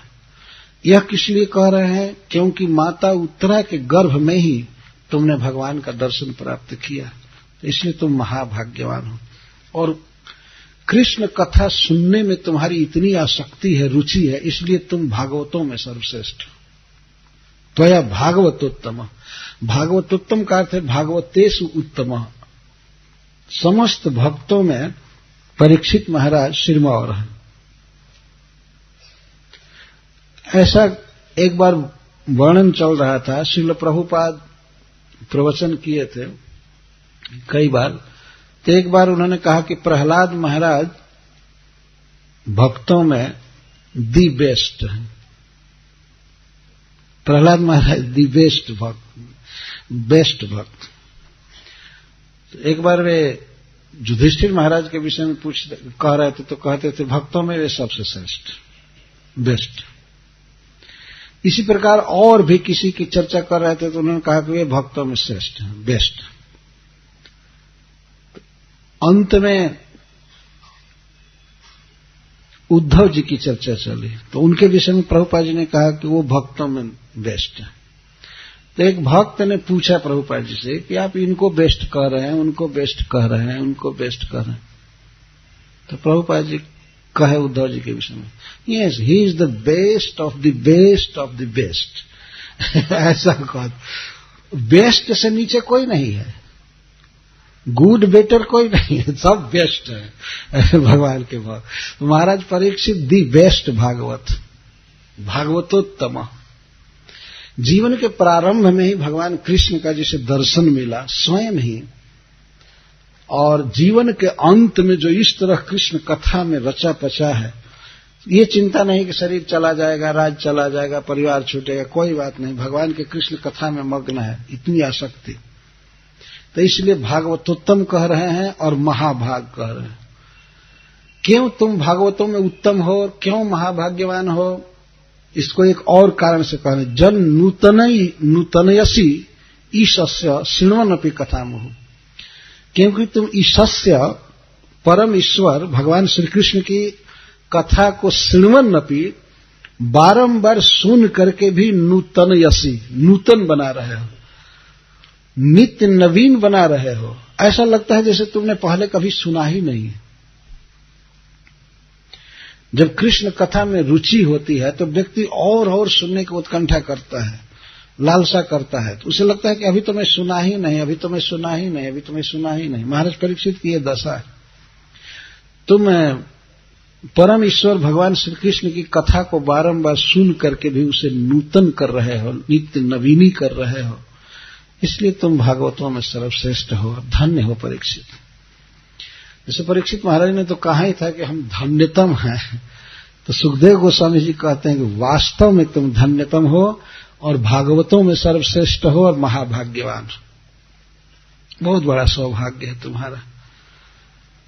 कृष्ण कथा में किसकी कितनी रुचि है, यही उसके बड़ाई क्या स्टैंडर्ड है, ये समझना चाहिए। और वास्तव में भक्ति करने का मतलब है कृष्ण के विषय में सुनना, यही सर्वश्रेष्ठ काम है। महाराज परीक्षित को जब मृत्यु का शाप मिला तो उन्होंने और कुछ नहीं किया, वे श्रीमद् भागवतम सुनने के लिए बैठे, कृष्ण कथा सुन रहे हैं। इसका अर्थ है कि यही सबसे श्रेष्ठ। बहुत बड़ा सौभाग्य उस व्यक्ति का है वास्तव में जिसे कृष्ण कथा में रुचि हो गई। जो नूतनयसी, नूतनयसी का अर्थ है कि बारंबार सुन करके भी अश्रुत चरिम करोसी, ऐसा लग रहा है कि तुम कभी नहीं सुने हो कृष्ण कथा, आज प्रथम बार सुन रहे हो, ऐसी लालसा हो रही। जब किसी वस्तु में किसी वार्ता में किसी की रुचि होती है तो उस व्यक्ति को ये नहीं दिखता है कि अभी खाया नहीं हूं, या शाम हो गई, या रात बीत गई।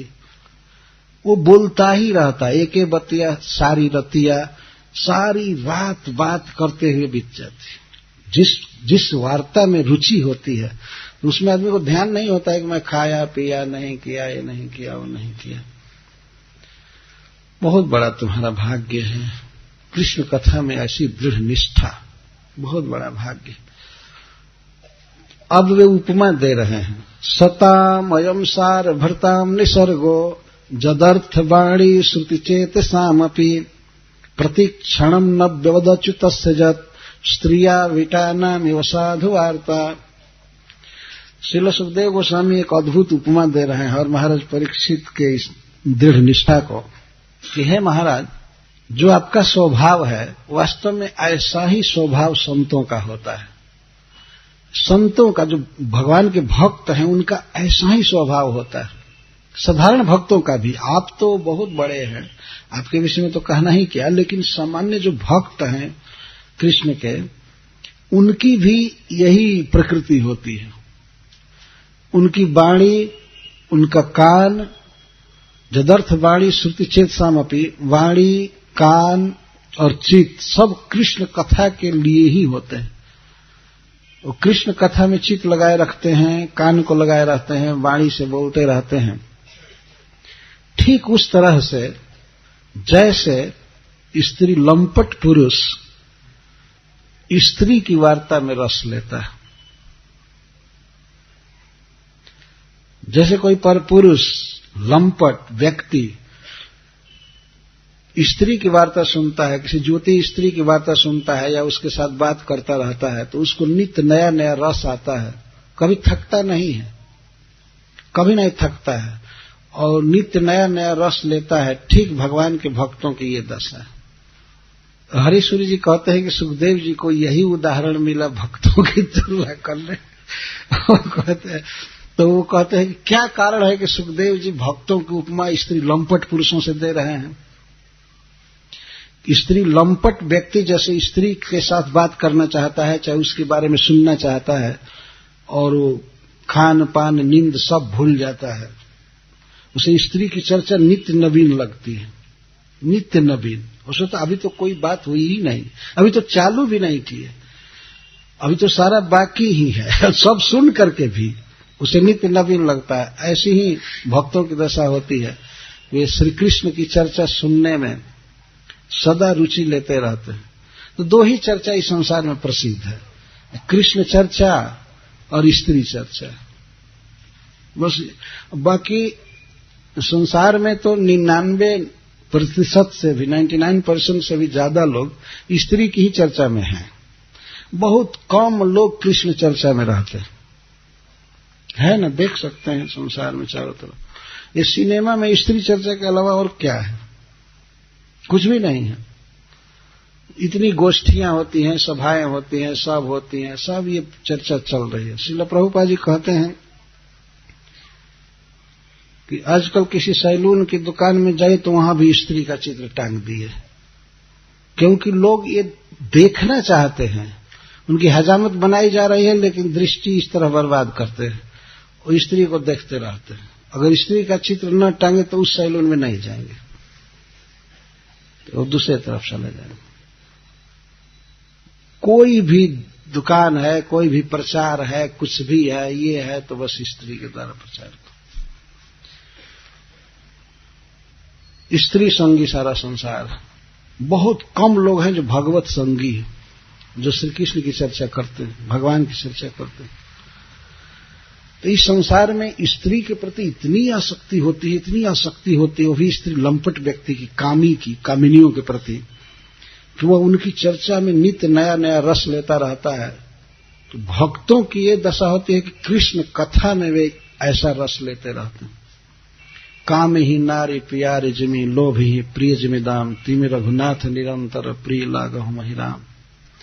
गोस्वामी तुलसीदास जी रामचरितमानस के अंत में प्रार्थना करते हैं कि हे राम, जैसे कामी को स्त्री प्रिय लगती है और लोभी को धन प्रिय लगता है, उस तरह से आप हमको प्रिय लगिए। अब कृपा करके हमको प्रिय लगिए, मैं आपसे प्रेम कर सकूं। तो इस प्रकार श्रील सुखदेव गोस्वामी वर्णन कर रहे हैं। तो हरिश्वरी जी कहते हैं कि क्यों ऐसी बात कहते हैं, क्योंकि भगवान पर पुरुष हैं और परा प्रकृति के साथ वो लीला कर रहे हैं, अंतरंगा शक्ति के साथ।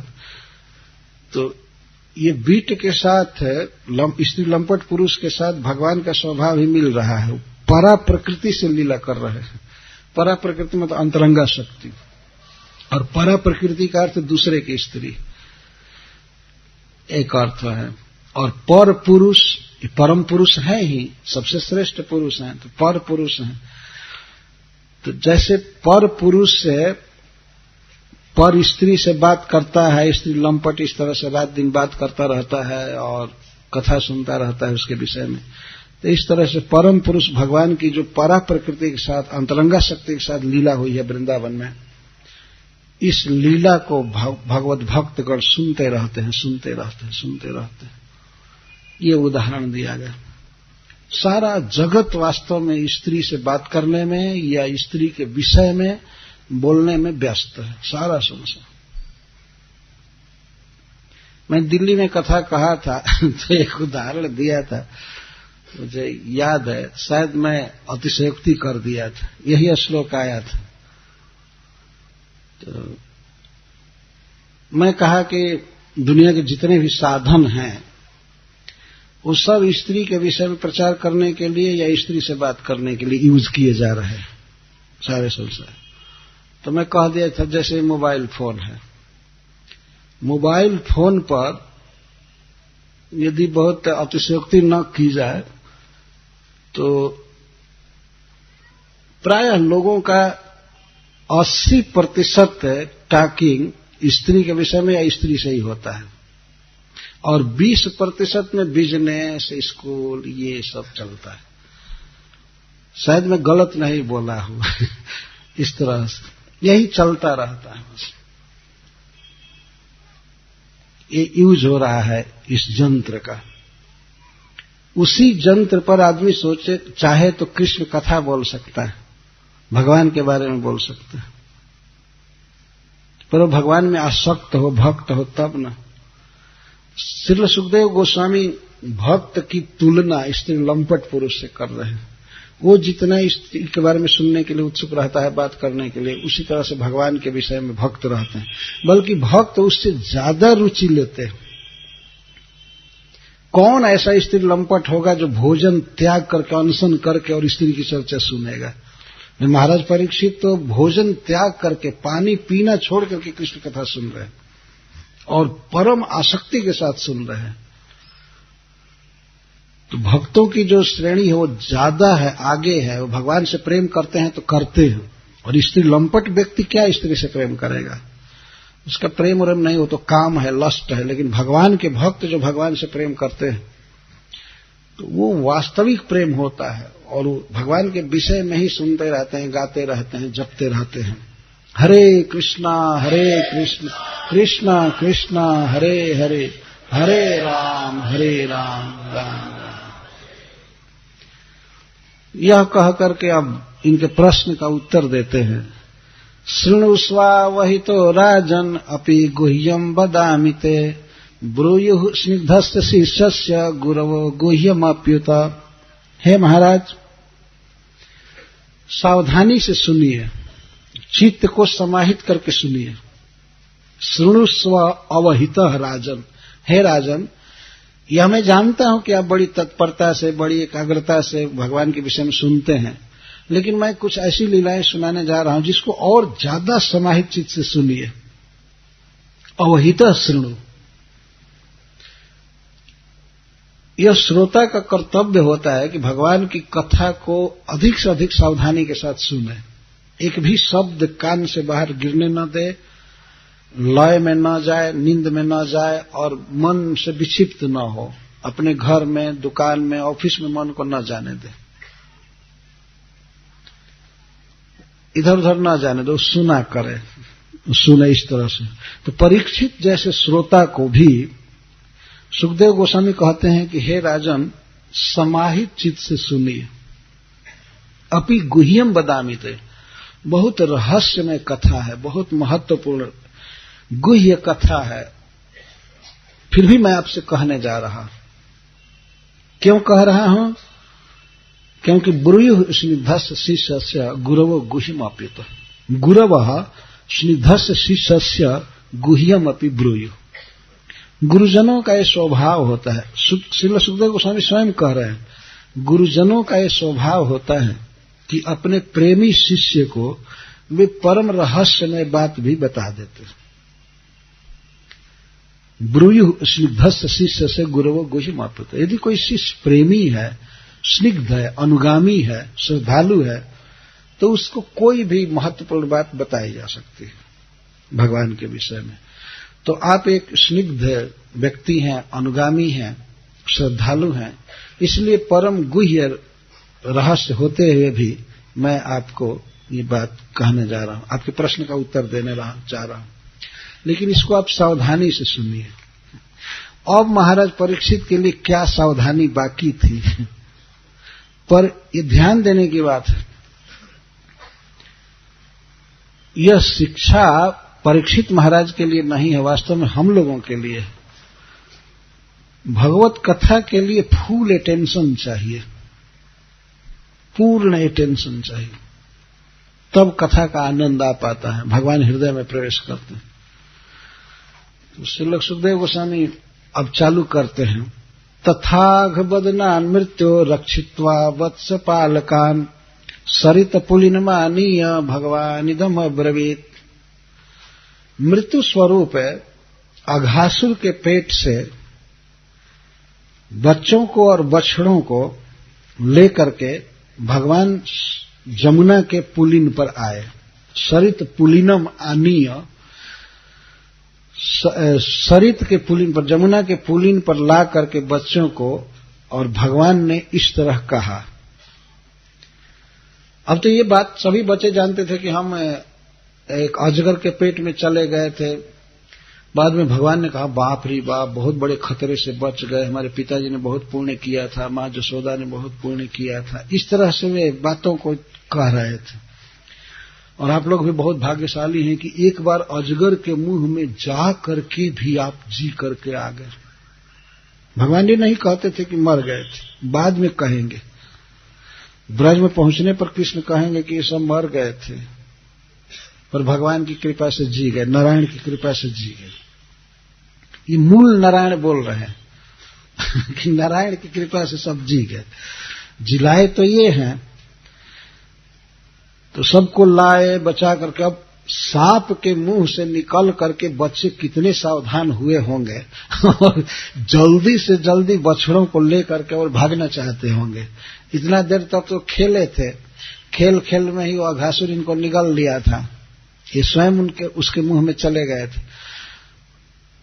और जो भोजन सामग्री थी, जो छींके थे जिसमें दही भात और अचार वगैरह टांगा गया था, उसको लेकर के बच्चे वृक्ष में टांग दिए थे, जगह जगह वृक्ष में बांध कर रख दिए थे और खाली हाथ से खेल रहे थे।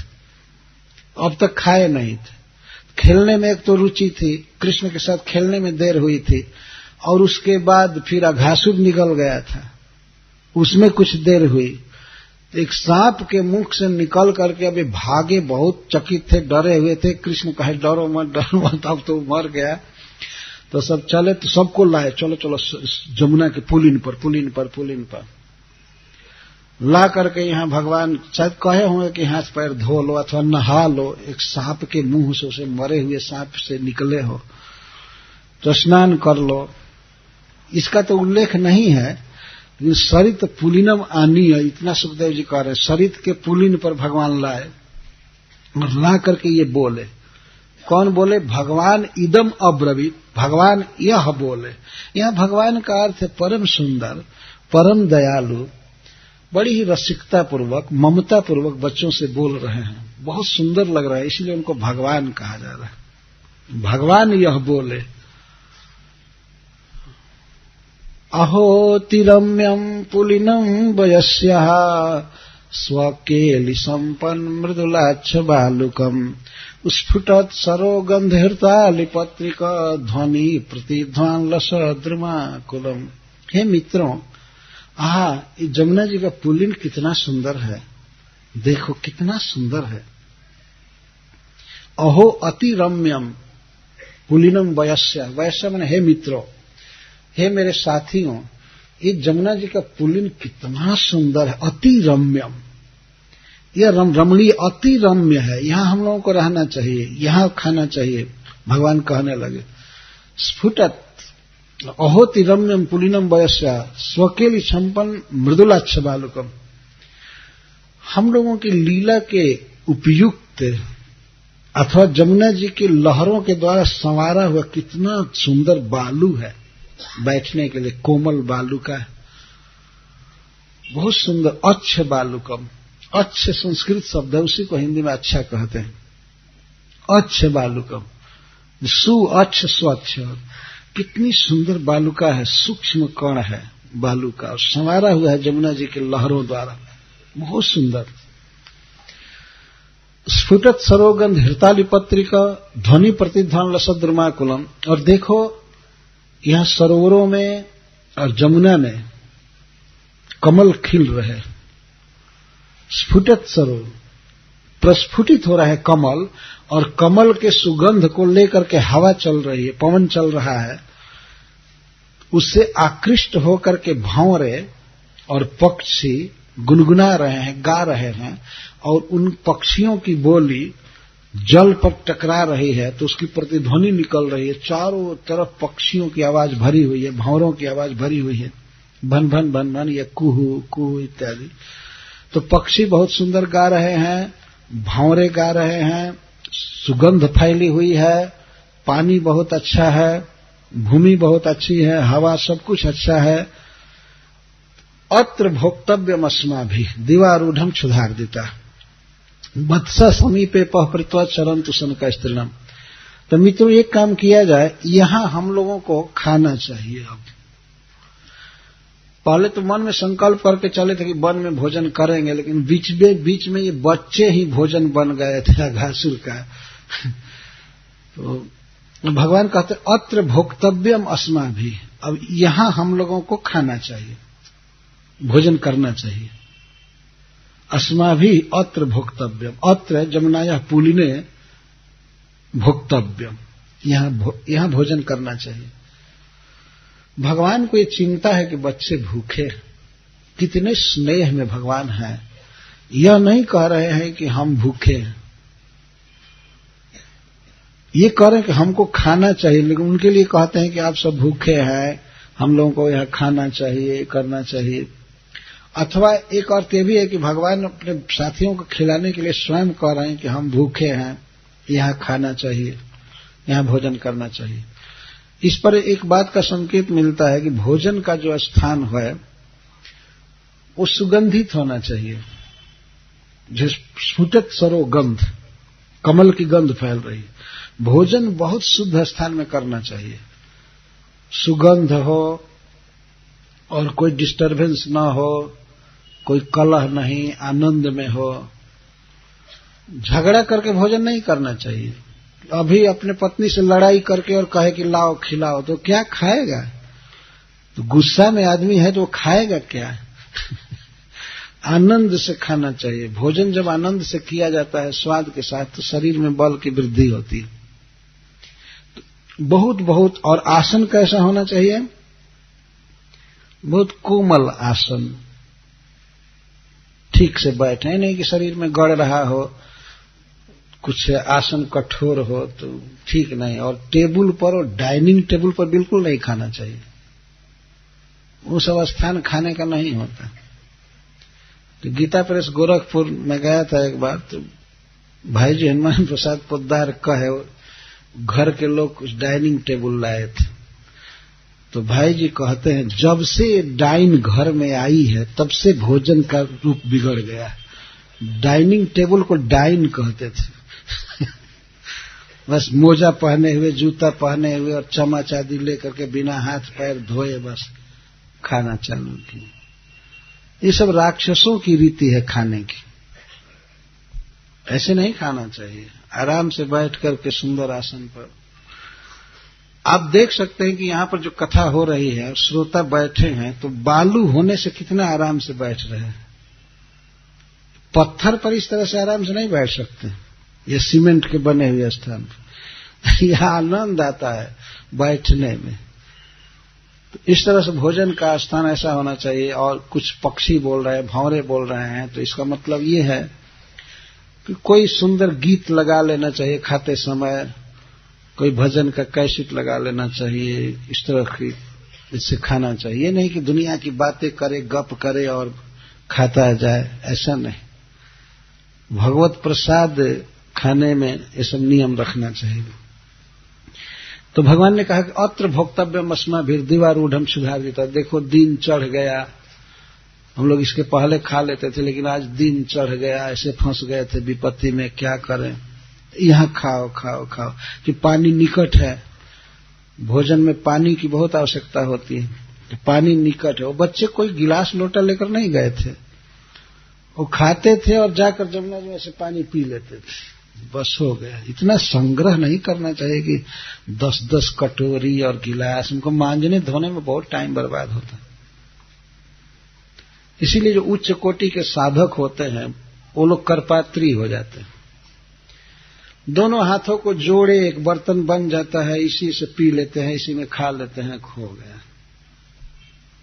जो विषयी लोग होते हैं बहुत सामान संचय करते हैं, ये सामान चाहिए, ये सामान चाहिए, और एक प्लेट में 10-20 कटोरियां रख देते हैं। ये सब फैशन है। ये भगवान कैसे खा रहे हैं आप लोग देखेंगे, सुनेंगे। तो उन्होंने कहा कि यहाँ हम लोग खाएं, यहाँ पानी है, शुद्ध हवा है, सुगंध है, जमीन बहुत अच्छी है, कोयल बोल रहे हैं, भंवरे गुनगुना रहे हैं, इस तरह से भोजन का स्थान है बहुत सुंदर, यहाँ हम लोग खाएं। दीवारूढ़, क्योंकि दिन बहुत चढ़ गया है, क्षुधार्जिता, और भूख भी लग गई है, भूख से व्याकुल हैं हम सब। कुछ बच्चों ने कहा कि और इधर भोजन में लग जाएंगे तो बछड़े तो चले जाएंगे इधर। तो भगवान ने कहा कि वत्सा समीपे पह पीत्वा चरंतु सनका स्त्रीलम। ऐसा काम किया जाए कि बछड़ों को पहले पानी पिला लो, चलो पानी पिला लें बछड़ों को, और उनको एक जगह घेर दिया जाए, यहाँ धीरे पानी पी करके खाएं, ये घास चरते रहेंगे और हम लोग खाते रहेंगे। तब बच्चों ने कहा ठीक है, ठीक है, ठीक है। तब वे तैयार हो गए। तैयार होकर के कैसे आसन पर बैठ रहे हैं इसका वर्णन सुखदेव जी करते हैं।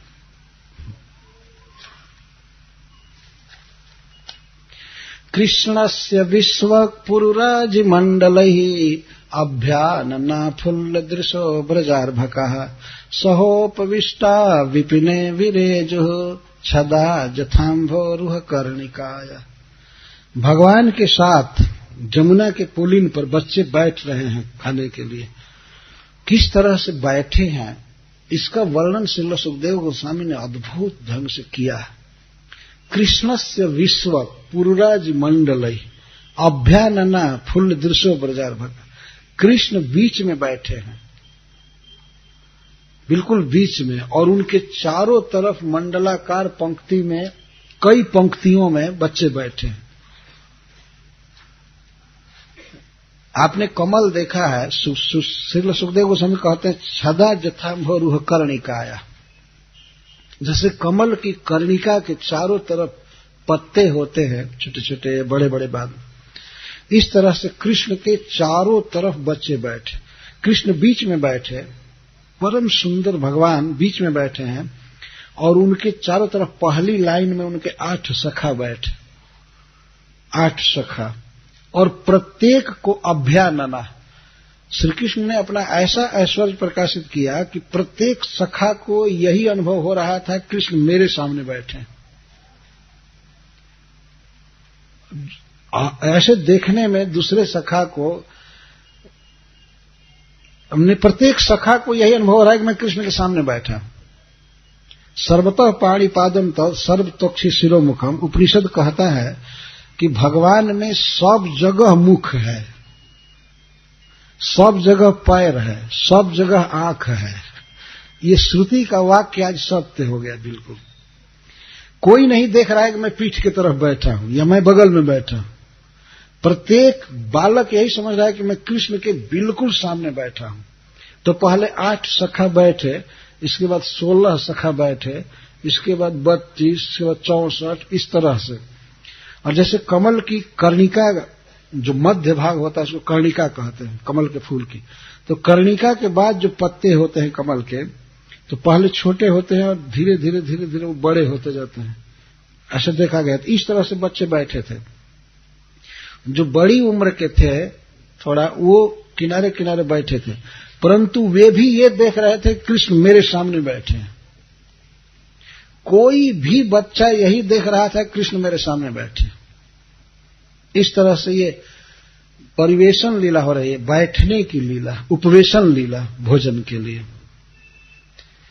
कोई भी ऐसा नहीं है जो ये देखे कि मैं कृष्ण के सामने नहीं बैठा हूं। अभ्यानना, ये शब्द ध्वनित कर रहा है, अभी आनना। अभितः का अर्थ सम्मुख, सम्मुख आनना। प्रत्येक बच्चा अनुभव कर रहा है कि मैं कृष्ण के सामने बैठा हूं। यह भगवान का अद्भुत ऐश्वर्य। तो बैठे, बहुत सुंदर छवि हो रही। एक तो जमुना जी का दृश्य बहुत सुंदर है, वृंदावन भूमि बहुत सुंदर है, सुंदर स्वच्छ बालू का, जिसको बैठा दिया गया है अच्छी तरह से जमुना की लहरों से। तो बच्चे बैठे हैं, सुंदर गीत हो रहा है पक्षियों का, भंवरों का, सुंदर हवा चल रही है, सुगंध बिखर रहा है, और परम सुंदर श्री भगवान कृष्ण और परम सुंदर बच्चे खिले हुए हैं। इस पृथ्वी के श्रृंगार हैं वास्तव में। इस पृथ्वी पर इस तरह का दृश्य हो रहा है, और वृंदावन में, धन्य है वृंदावन की भूमि। भगवान मध्य में बैठे हैं और बच्चे सब चारों तरफ बैठे हैं।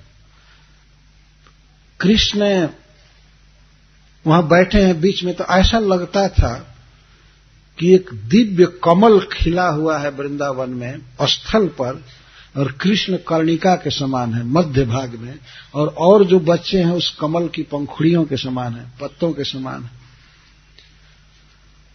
परम सुंदर लग रहे हैं। बच्चों का जो शरीर है वो कमल से भी अधिक सुंदर है, सुकुमार है। कृष्ण का तो कहना ही नहीं। तो वृंदावन की भूमि में जमुना के पुलिन पर यह दृश्य उपस्थित हुआ। इस प्रकार का दृश्य संसार में कहीं नहीं होता है, वैकुंठ में भी नहीं होता है। जिस छवि को प्रकाशित करते हुए श्री कृष्ण अपने सखाओं के साथ भोजन के लिए बैठे, यह दृश्य केवल वृंदावन में होता है। पृथ्वी धन्य हो गई इस दृश्य को लेकर के। इतना सुंदर भगवान लग रहे थे और इतने बच्चे सुंदर लग रहे थे। श्रील सुखदेव गोस्वामी कहते हैं, विपिने विरेजु, उस वन में बहुत सुंदर लग रहे थे बच्चे, बहुत सुंदर लग रहे थे, भोजन के लिए बैठे। छदा जथाम्भोरुह कर्णिकाया, जैसे अम्भोरुह कर्णिका, कमल की कर्णिका के चारों तरफ पत्ते रहते हैं, उस तरह से बच्चे लाइन लाइन में गोलाकार बैठे हुए थे, और बहुत सुंदर छवि हो रही थी। इस पृथ्वी पर यह कमल जैसा लग रहा था। श्री कृष्ण कर्णिका है और बच्चे उसके छद हैं, पत्ते हैं। बहुत सुंदर दृश्य हो रहा था। बच्चे सारी सारी बैठे हैं और लाइन लाइन में, और किस तरह से वे बैठ करके भोजन कर रहे हैं। केचित् पुष्पैः दलैः केचित् पल्लवैः रंकुरैः फलैः सिग्भिः त्वग्भिः दृशद्भिश्च बुभुजुः कृतभाजनः। तो बच्चे अपने अपने घर से भिन्न भिन्न प्रकार के पदार्थ लाए थे। अपने छड़ी में, बेंत में सीके को लटका करके वे आते थे। बहुत सुंदर भोजन लेकर के आते थे, स्वादिष्ट। ताजा भोर में बनाया हुआ भात और सजाव दही, ये मुख्य भोजन था। सजाव दही समझते हैं ना, जिसकी मलाई निकाली नहीं गई है, उबाल करके गाढ़ा दूध कर दिया गया है, उसका सारा घी माखन सब उसी में है। आजकल तो लोग कहते फैट नहीं चाहिए, सारा माल निकाल लो, हमको पानी दे दो। ऐसे इतने रोग हो गए हैं कि आदमी खा नहीं रहा। तो सजाव दही लेकर आते थे और भात बहुत सुंदर चावल का, और भी वस्तुएं रहती थी। अचार भी लेकर बच्चे आते थे घर से, कई प्रकार के भोज्य पदार्थ। बर्तन लेकर नहीं आते थे, नहीं कि घर से थाली बांधे और ढोए, बेकार। वो सब लेकर नहीं आते थे। इसलिए केचित पुष्पई फलई केचित पल्लवै रंकुरई, केचित पुष्पई दलई केचित पल्लवै रंकुरई फलई। कुछ बच्चे पुष्प को ही अपना बर्तन बना लिए थे, फूल को ही बर्तन बना लिए। बड़े बड़े फूल मिलते हैं, कोई कोई फूल बहुत बड़े बड़े होते हैं, जैसे केला का फूल होता है, तो केला के फूल को तोड़ तोड़ कर अलग कीजिए तो एक एक बर्तन हो जाता। तो कोई कोई फूल ले लिए, उसी में भोज सामग्री रख रहे हैं, सब खोल रहे हैं। पहले कृष्ण के सामने सब बैठे हुए हैं, कोई भी कृष्ण के पीठ में नहीं है, कृष्ण का पीठ है ही नहीं उस समय। वास्तव में उपनिषद कहता है कि सर्वतः पाणिपादम तत् सर्वतोक्षी शिरोमुखम। ब्रह्म में, भगवान में सब ओर मुख है, सब ओर नाक है, कान है, सिर है, पैर है, सब ओर है। तो सब सामने बैठे हैं, खोल रहे हैं। मुख्य उद्देश्य है कृष्ण को भोजन कराना पहले। तो कोई पुष्प लेकर के बर्तन बनाकर बैठे, पुष्प ही केचित पुष्प ही दलई केचित, कोई कोई पत्ता, दल का अर्थ पत्ता तोड़ लिए, जैसे पलाश का पत्ता जो बड़ा बड़ा होता है उसको ले लिए। दलई केचित पल्लवई अंकुरई फलई, और कुछ लोग पल्लव, वृक्षों के नए नए पत्ते जो बड़े बड़े होते हैं। आपने देखा होगा किसी किसी वृक्ष के पत्ते जो नया उत्पन्न होते हैं वो बहुत बड़े होते हैं, तो वो पल्लव ले लिए। कुछ लोग अंकुरई, कुछ अंकुर के रूप में चीजें उत्पन्न होती हैं, वो चौड़ी होती हैं, तो अंकुर पर रख लिए अपने भोज्य पदार्थ को। और फल है, कोई कोई फल ऐसा होता है कि उसको काट करके उसको कटोरी बनाया जा सकता है, थाली बनाया जा सकता है, तो उसको काट करके रख ले बर्तन के रूप में, फल है। सिग भी, और कोई कोई अपने छीके में ही खाने लगे, जो गमछा लेकर के आए थे या और कोई सामान कपड़ा, उसी को खोल करके रख लिए। भगवान को देना है भोजन, लेकिन कोई फॉर्मेलिटी नहीं है कि 7 बार मांझो, ये करो वो करो, इतनी शुद्धि हो तब जा करके भगवान खाएंगे, इस तरह से मंत्र पढ़ेंगे, इस तरह से ये करेंगे, इस तरह से आचमन करेंगे तब खाएंगे। वहां प्रेम के अलावा और कुछ नहीं है। प्रेम चाहिए, प्रेम के भूखे हैं भगवान। तो बच्चों में खिलाने की भावना है तो सब अपने अपने घर में बताइए गमछा में बांध करके लाए हैं, कृष्ण के सामने खोल करके रख रहे हैं। और सिग भी, त्वग भी, कोई कोई भुर्ज तरु, भोज पत्र के छाल को, वृक्ष के छाल को ले लिए बर्तन के रूप में। और कोई दृषद भी, कोई पत्थर, चौड़ा चौड़ा पत्थर, पतला पतला प्लेट उठा करके कहीं से लाए और उसको धो करके उस पर रख लिए पत्थर पर। खा करके फिर छोड़ देंगे, वो सियार कुत्ते वगैरह चाटेंगे खाएंगे, चाहे हम जैसे भक्त फिर चाटेंगे खाएंगे।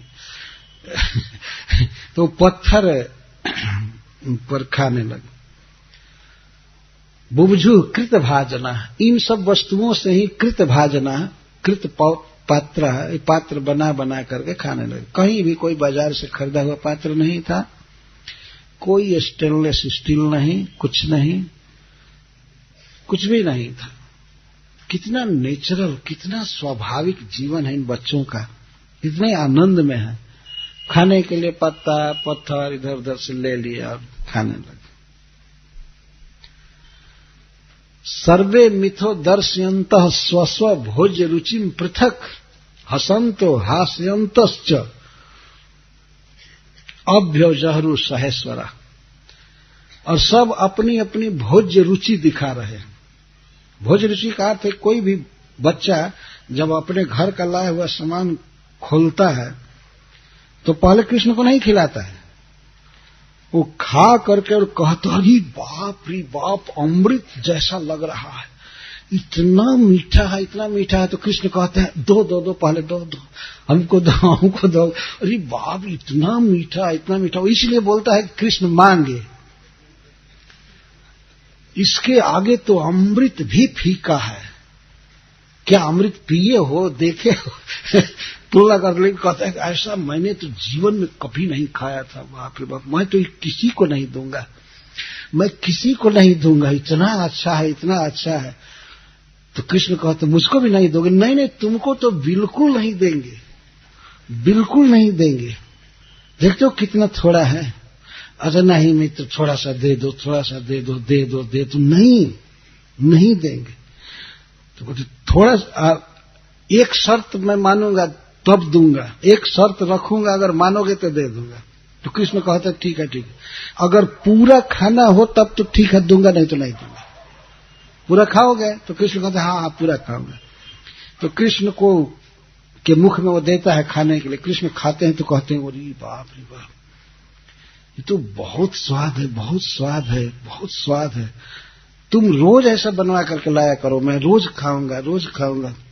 तो वो कहता है रोज खाओगे पेटू कहीं के, रोज तुमको खिलाऊंगा। अरे आज दे दिया कि मैं रोज थोड़े खिलाऊंगा, ऐसा बात बोलो मत।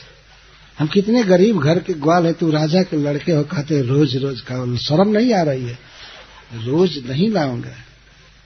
अरे आज दे रहा हूं, खा लो, भरपेट खा लो, ठीक है, आखिर हमको भी तो चाहिए ना, हमको चाहिए ना। तो कृष्ण कहते हैं नहीं मित्र, मेरे घर का तुम खा लो। तो भगवान कृष्ण अपने हाथ से खिलाते हैं सखा को, प्रत्येक को। कृष्ण है एक ही, लेकिन प्रत्येक बच्चा यही देख रहा है कि मैं सामने बैठा, और सबके साथ यही लीला चल रही। और बच्चे जो भी कृष्ण को खिलाते हैं, पहले वो जूठा करके खा करके देखते हैं कि खाने लायक है कि नहीं कृष्ण के, कहीं दही खट्टा तो नहीं है, कहीं कुछ तो नहीं है। तो खा करके तब कहता अरे ये तो बहुत अच्छा, बहुत अच्छा, और भगवान को खिला रहे। तो प्रेम के भूखे भगवान खा रहे हैं। किस तरह से श्री कृष्ण बैठे हुए हैं इसका वर्णन सुखदेव जी करते हैं, और उन बच्चों के विषय में कहते हैं हसंत हास्यंतश्च। बच्चे खाते समय खूब हंसते थे और हंसाते थे। कभी कभी कृष्ण कहते थे देखो बानर कितना धैर्य रखे हैं, इनको शिक्षा दिया गया है, नहीं तो अब तक मानते, अब तक तो छीन करके चले जाते, लेकिन बानर कितने सभ्य हो गए हैं, चुपचाप प्रतीक्षा कर रहे। तो वो बच्चा जो साथ में बैठा उधर देखने लगता है, तब तक कृष्ण अपना भोजन उसमें डाल देते, क्योंकि ये बानर उच्छृंखलता छोड़ दिए हैं। नहीं तो ये कब का ले लियो, तो जल्दी जल्दी खाओ, नहीं तो ये बाद में लूट सकते हैं बानर। वो कुछ देखने लगते हैं तो कृष्ण अपना रख देते हैं, खासकर मधुमंगल जी के प्लेट में। मधुमंगल जी कहते हैं कृष्ण से छी छी, तुम गोप और मैं ब्राह्मण, तुम्हारा जूठा मैं खाऊंगा? छी छी, मेरी जाति का नाश कर दिया, जाति का नाश कर दिया, क्या करें। और खाता भी नहीं हूं तो दिन भर तो स्टार्विंग करना पड़ेगा, दिन भर तो भूखे रहूंगा, इसलिए क्या करूं, अब तो खाना पड़ेगा, लेकिन मेरी जाति गई, मेरा धर्म गया, सब गया। इस तरह से विनोद करते थे, हंसते थे, और हंसने में दही भात का छींटा भी पड़ जाता था इधर उधर, हंसने में कृष्ण पर भी पड़ता था। तो जो प्रभु यज्ञ भुग बाल के लिए, जो यज्ञों में भोजन करते हैं नहीं करते हैं, कोई ठीक नहीं रहता है। इधर से खूब वेद मंत्र पढ़ करके, शुद्धि अशुद्धि का विचार करके, देश काल आदि का विचार करके हवन होता है, पूजन होता है, लेकिन फिर भी वो नहीं आते हैं। और वही प्रभु बच्चों से छीन छीन करके खा रहे हैं।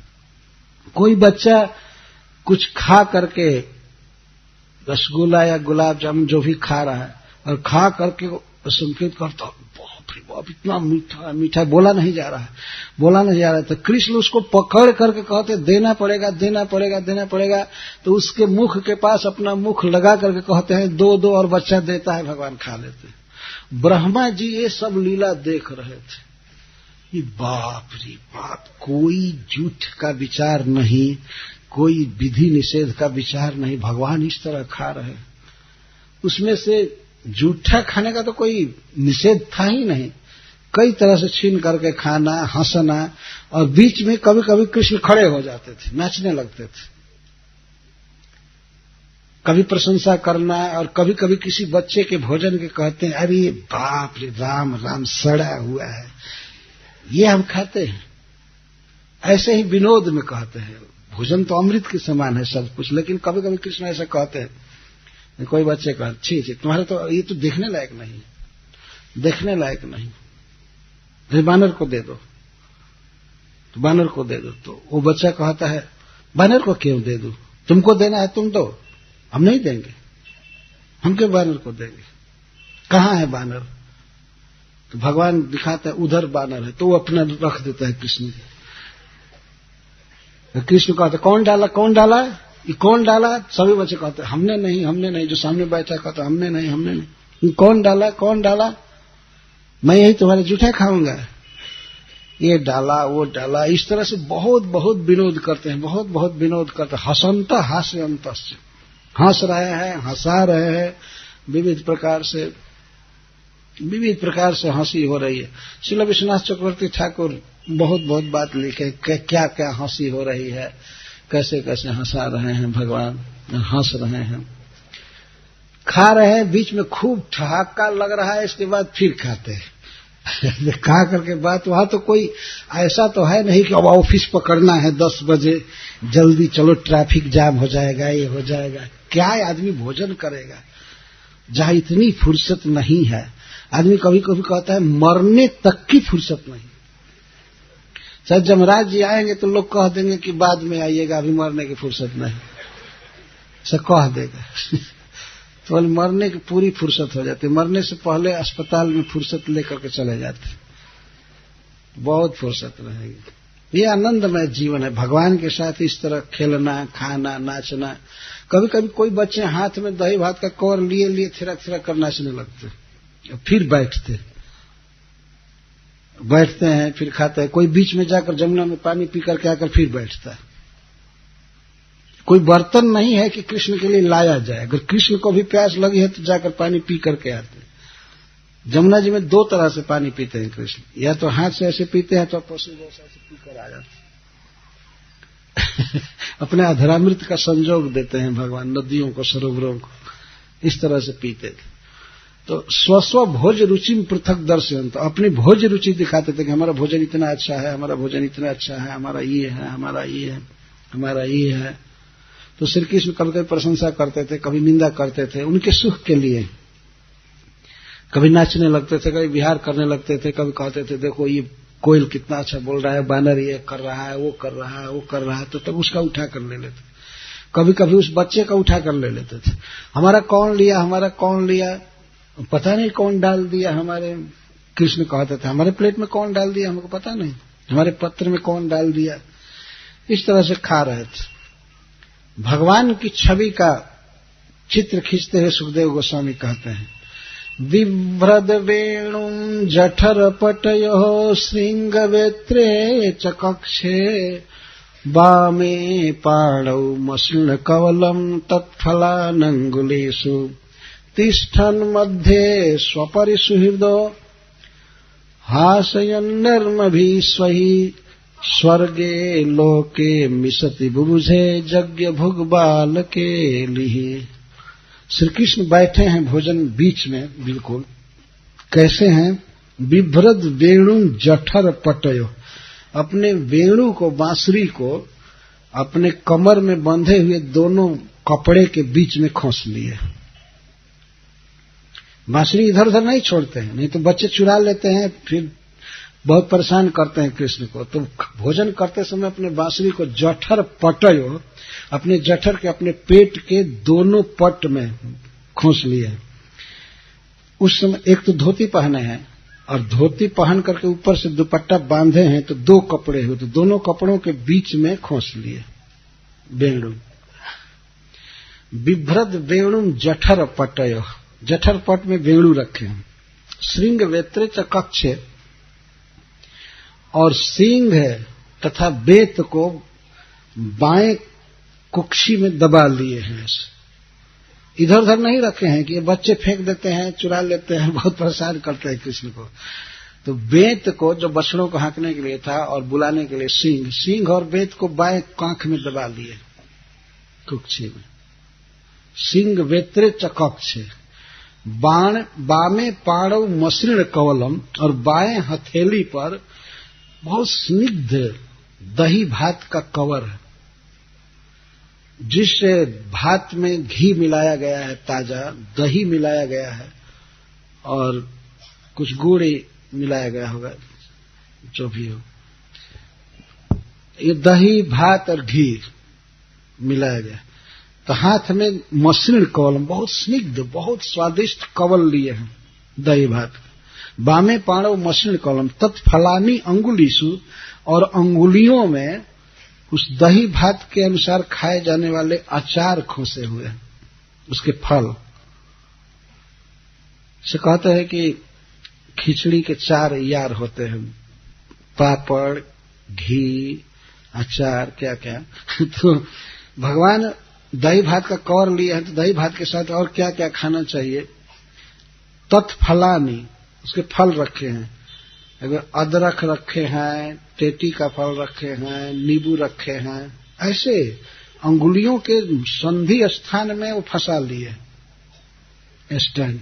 ऊपर दही भात का कवर है और बीच बीच में अचार खोसे हैं, और ऐसे खा करके और तब अचार निकाल करके खा करके फिर खोस लेते हैं। इस तरह से कितना कम संग्रह है ईश्वर का, जिसने सारी दुनिया बनाया है, सारा जगत की सृष्टि किया भगवान ने, कितना कम संग्रह कर रहे हैं। हाथ पर दही भात का कवर है और उस कवर के अनुसार जो भोजन के अनुसार जो फल है, खट्टा, अचार वगैरह खोस लिए।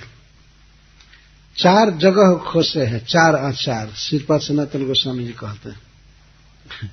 अदरक, नींबू, मिर्च और टेटी, 4 संधि स्थान है, 4 स्टैंड है, यहां पर वो रख करके और खा रहे। तत्फलान अंगुलीसु तिष्ठन मध्य, बिल्कुल मध्य में है बच्चों के, स्वपरि सुहृदो हास्य नर्म भी सोई, हंसी कर रहे हैं, मजाक कर रहे हैं, बहुत प्रकार से बात बना बना करके हंस रहे हैं, परिहास कर रहे हैं, मजाक कर रहे हैं और भोजन कर रहे हैं। इस दृश्य को सारा स्वर्ग देख रहा था, सारे देवता ऊपर से उपस्थित होकर देख रहे थे। स्वर्गे लोके मिशति, मिशति का अर्थ देखते हुए, सारा स्वर्ग देख रहा है। इसका मतलब कि स्वर्ग के सब देवता आ गए हैं। नहीं तो ये कहा जाता कि देवता देख रहे हैं, कह रहे स्वर्ग देख रहा है। जैसे कहीं कहीं कहा जाए कि पूरा भारत आ गया है, इसका मतलब बहुत लोग आए। तो सारे देवता, इंद्र आदि देवता सब देख रहे हैं। ब्रह्मा जी भी थे उसी समय, अघासुर का वध हुआ तो नहीं थे, लेकिन अब तो आकर के देख रहे हैं। सब विस्मित हो गए। यज्ञ भुग बाल के लिए सब यही याद कर रहे हैं कि वही प्रभु जो यज्ञ में भोजन करने नहीं आते हैं। मंत्र के अनुसार, देश के अनुसार, काल के अनुसार, द्रव्य के अनुसार बहुत बहुत शुद्धि पूर्वक फर्स्ट क्लास के ब्राह्मण वेद मंत्रों से भगवान को बुलाते हैं। इहा गच्छ, यह तिष्ठ, इदम गृहाण, हे भगवान आप आइए और हमारे दिए हुए उपहार को, हमारे आहुति को ग्रहण कीजिए। लेकिन भगवान आते नहीं हैं। किसी किसी यज्ञ में आते हैं, जैसे पृथु महाराज के यज्ञ में आए थे और कुछ यज्ञ में आए थे, लेकिन ज्यादा आते नहीं हैं। केवल संकल्प मात्र से अर्पित किया जाता है कि आप लीजिए लीजिए, इतनी शुद्धि पूर्वक देने पर भी नहीं आते हैं। वही भगवान इन गोप सखाओं के परिषद में इस तरह से खा रहे हैं, जूठा छिन छिन करके खा रहे हैं, जूठा खिला रहे हैं, कभी नाच रहे हैं, कभी गा रहे हैं, बातें बना रहे हैं। अद्भुत भगवान की लीला। इस तरह श्री कृष्ण बच्चों के साथ जमुना के पुलिन पर बैठकर भोजन कर रहे हैं। यह नित्य की लीला है, प्रतिदिन ऐसा भोजन होता था। एक दिन का वर्णन करके सुखदेव गोस्वामी ये नमूना पेश कर रहे हैं कि इस तरह श्री कृष्ण भोजन करते थे। तो अपने सखाओं के मध्य में बैठे हुए श्री कृष्ण बहुत सुंदर लग रहे थे, बच्चे सुंदर लग रहे थे। धन्य है वृंदावन की भूमि जहां इस प्रकार का दृश्य उपस्थित होता है। परब्रह्म है, परमात्मा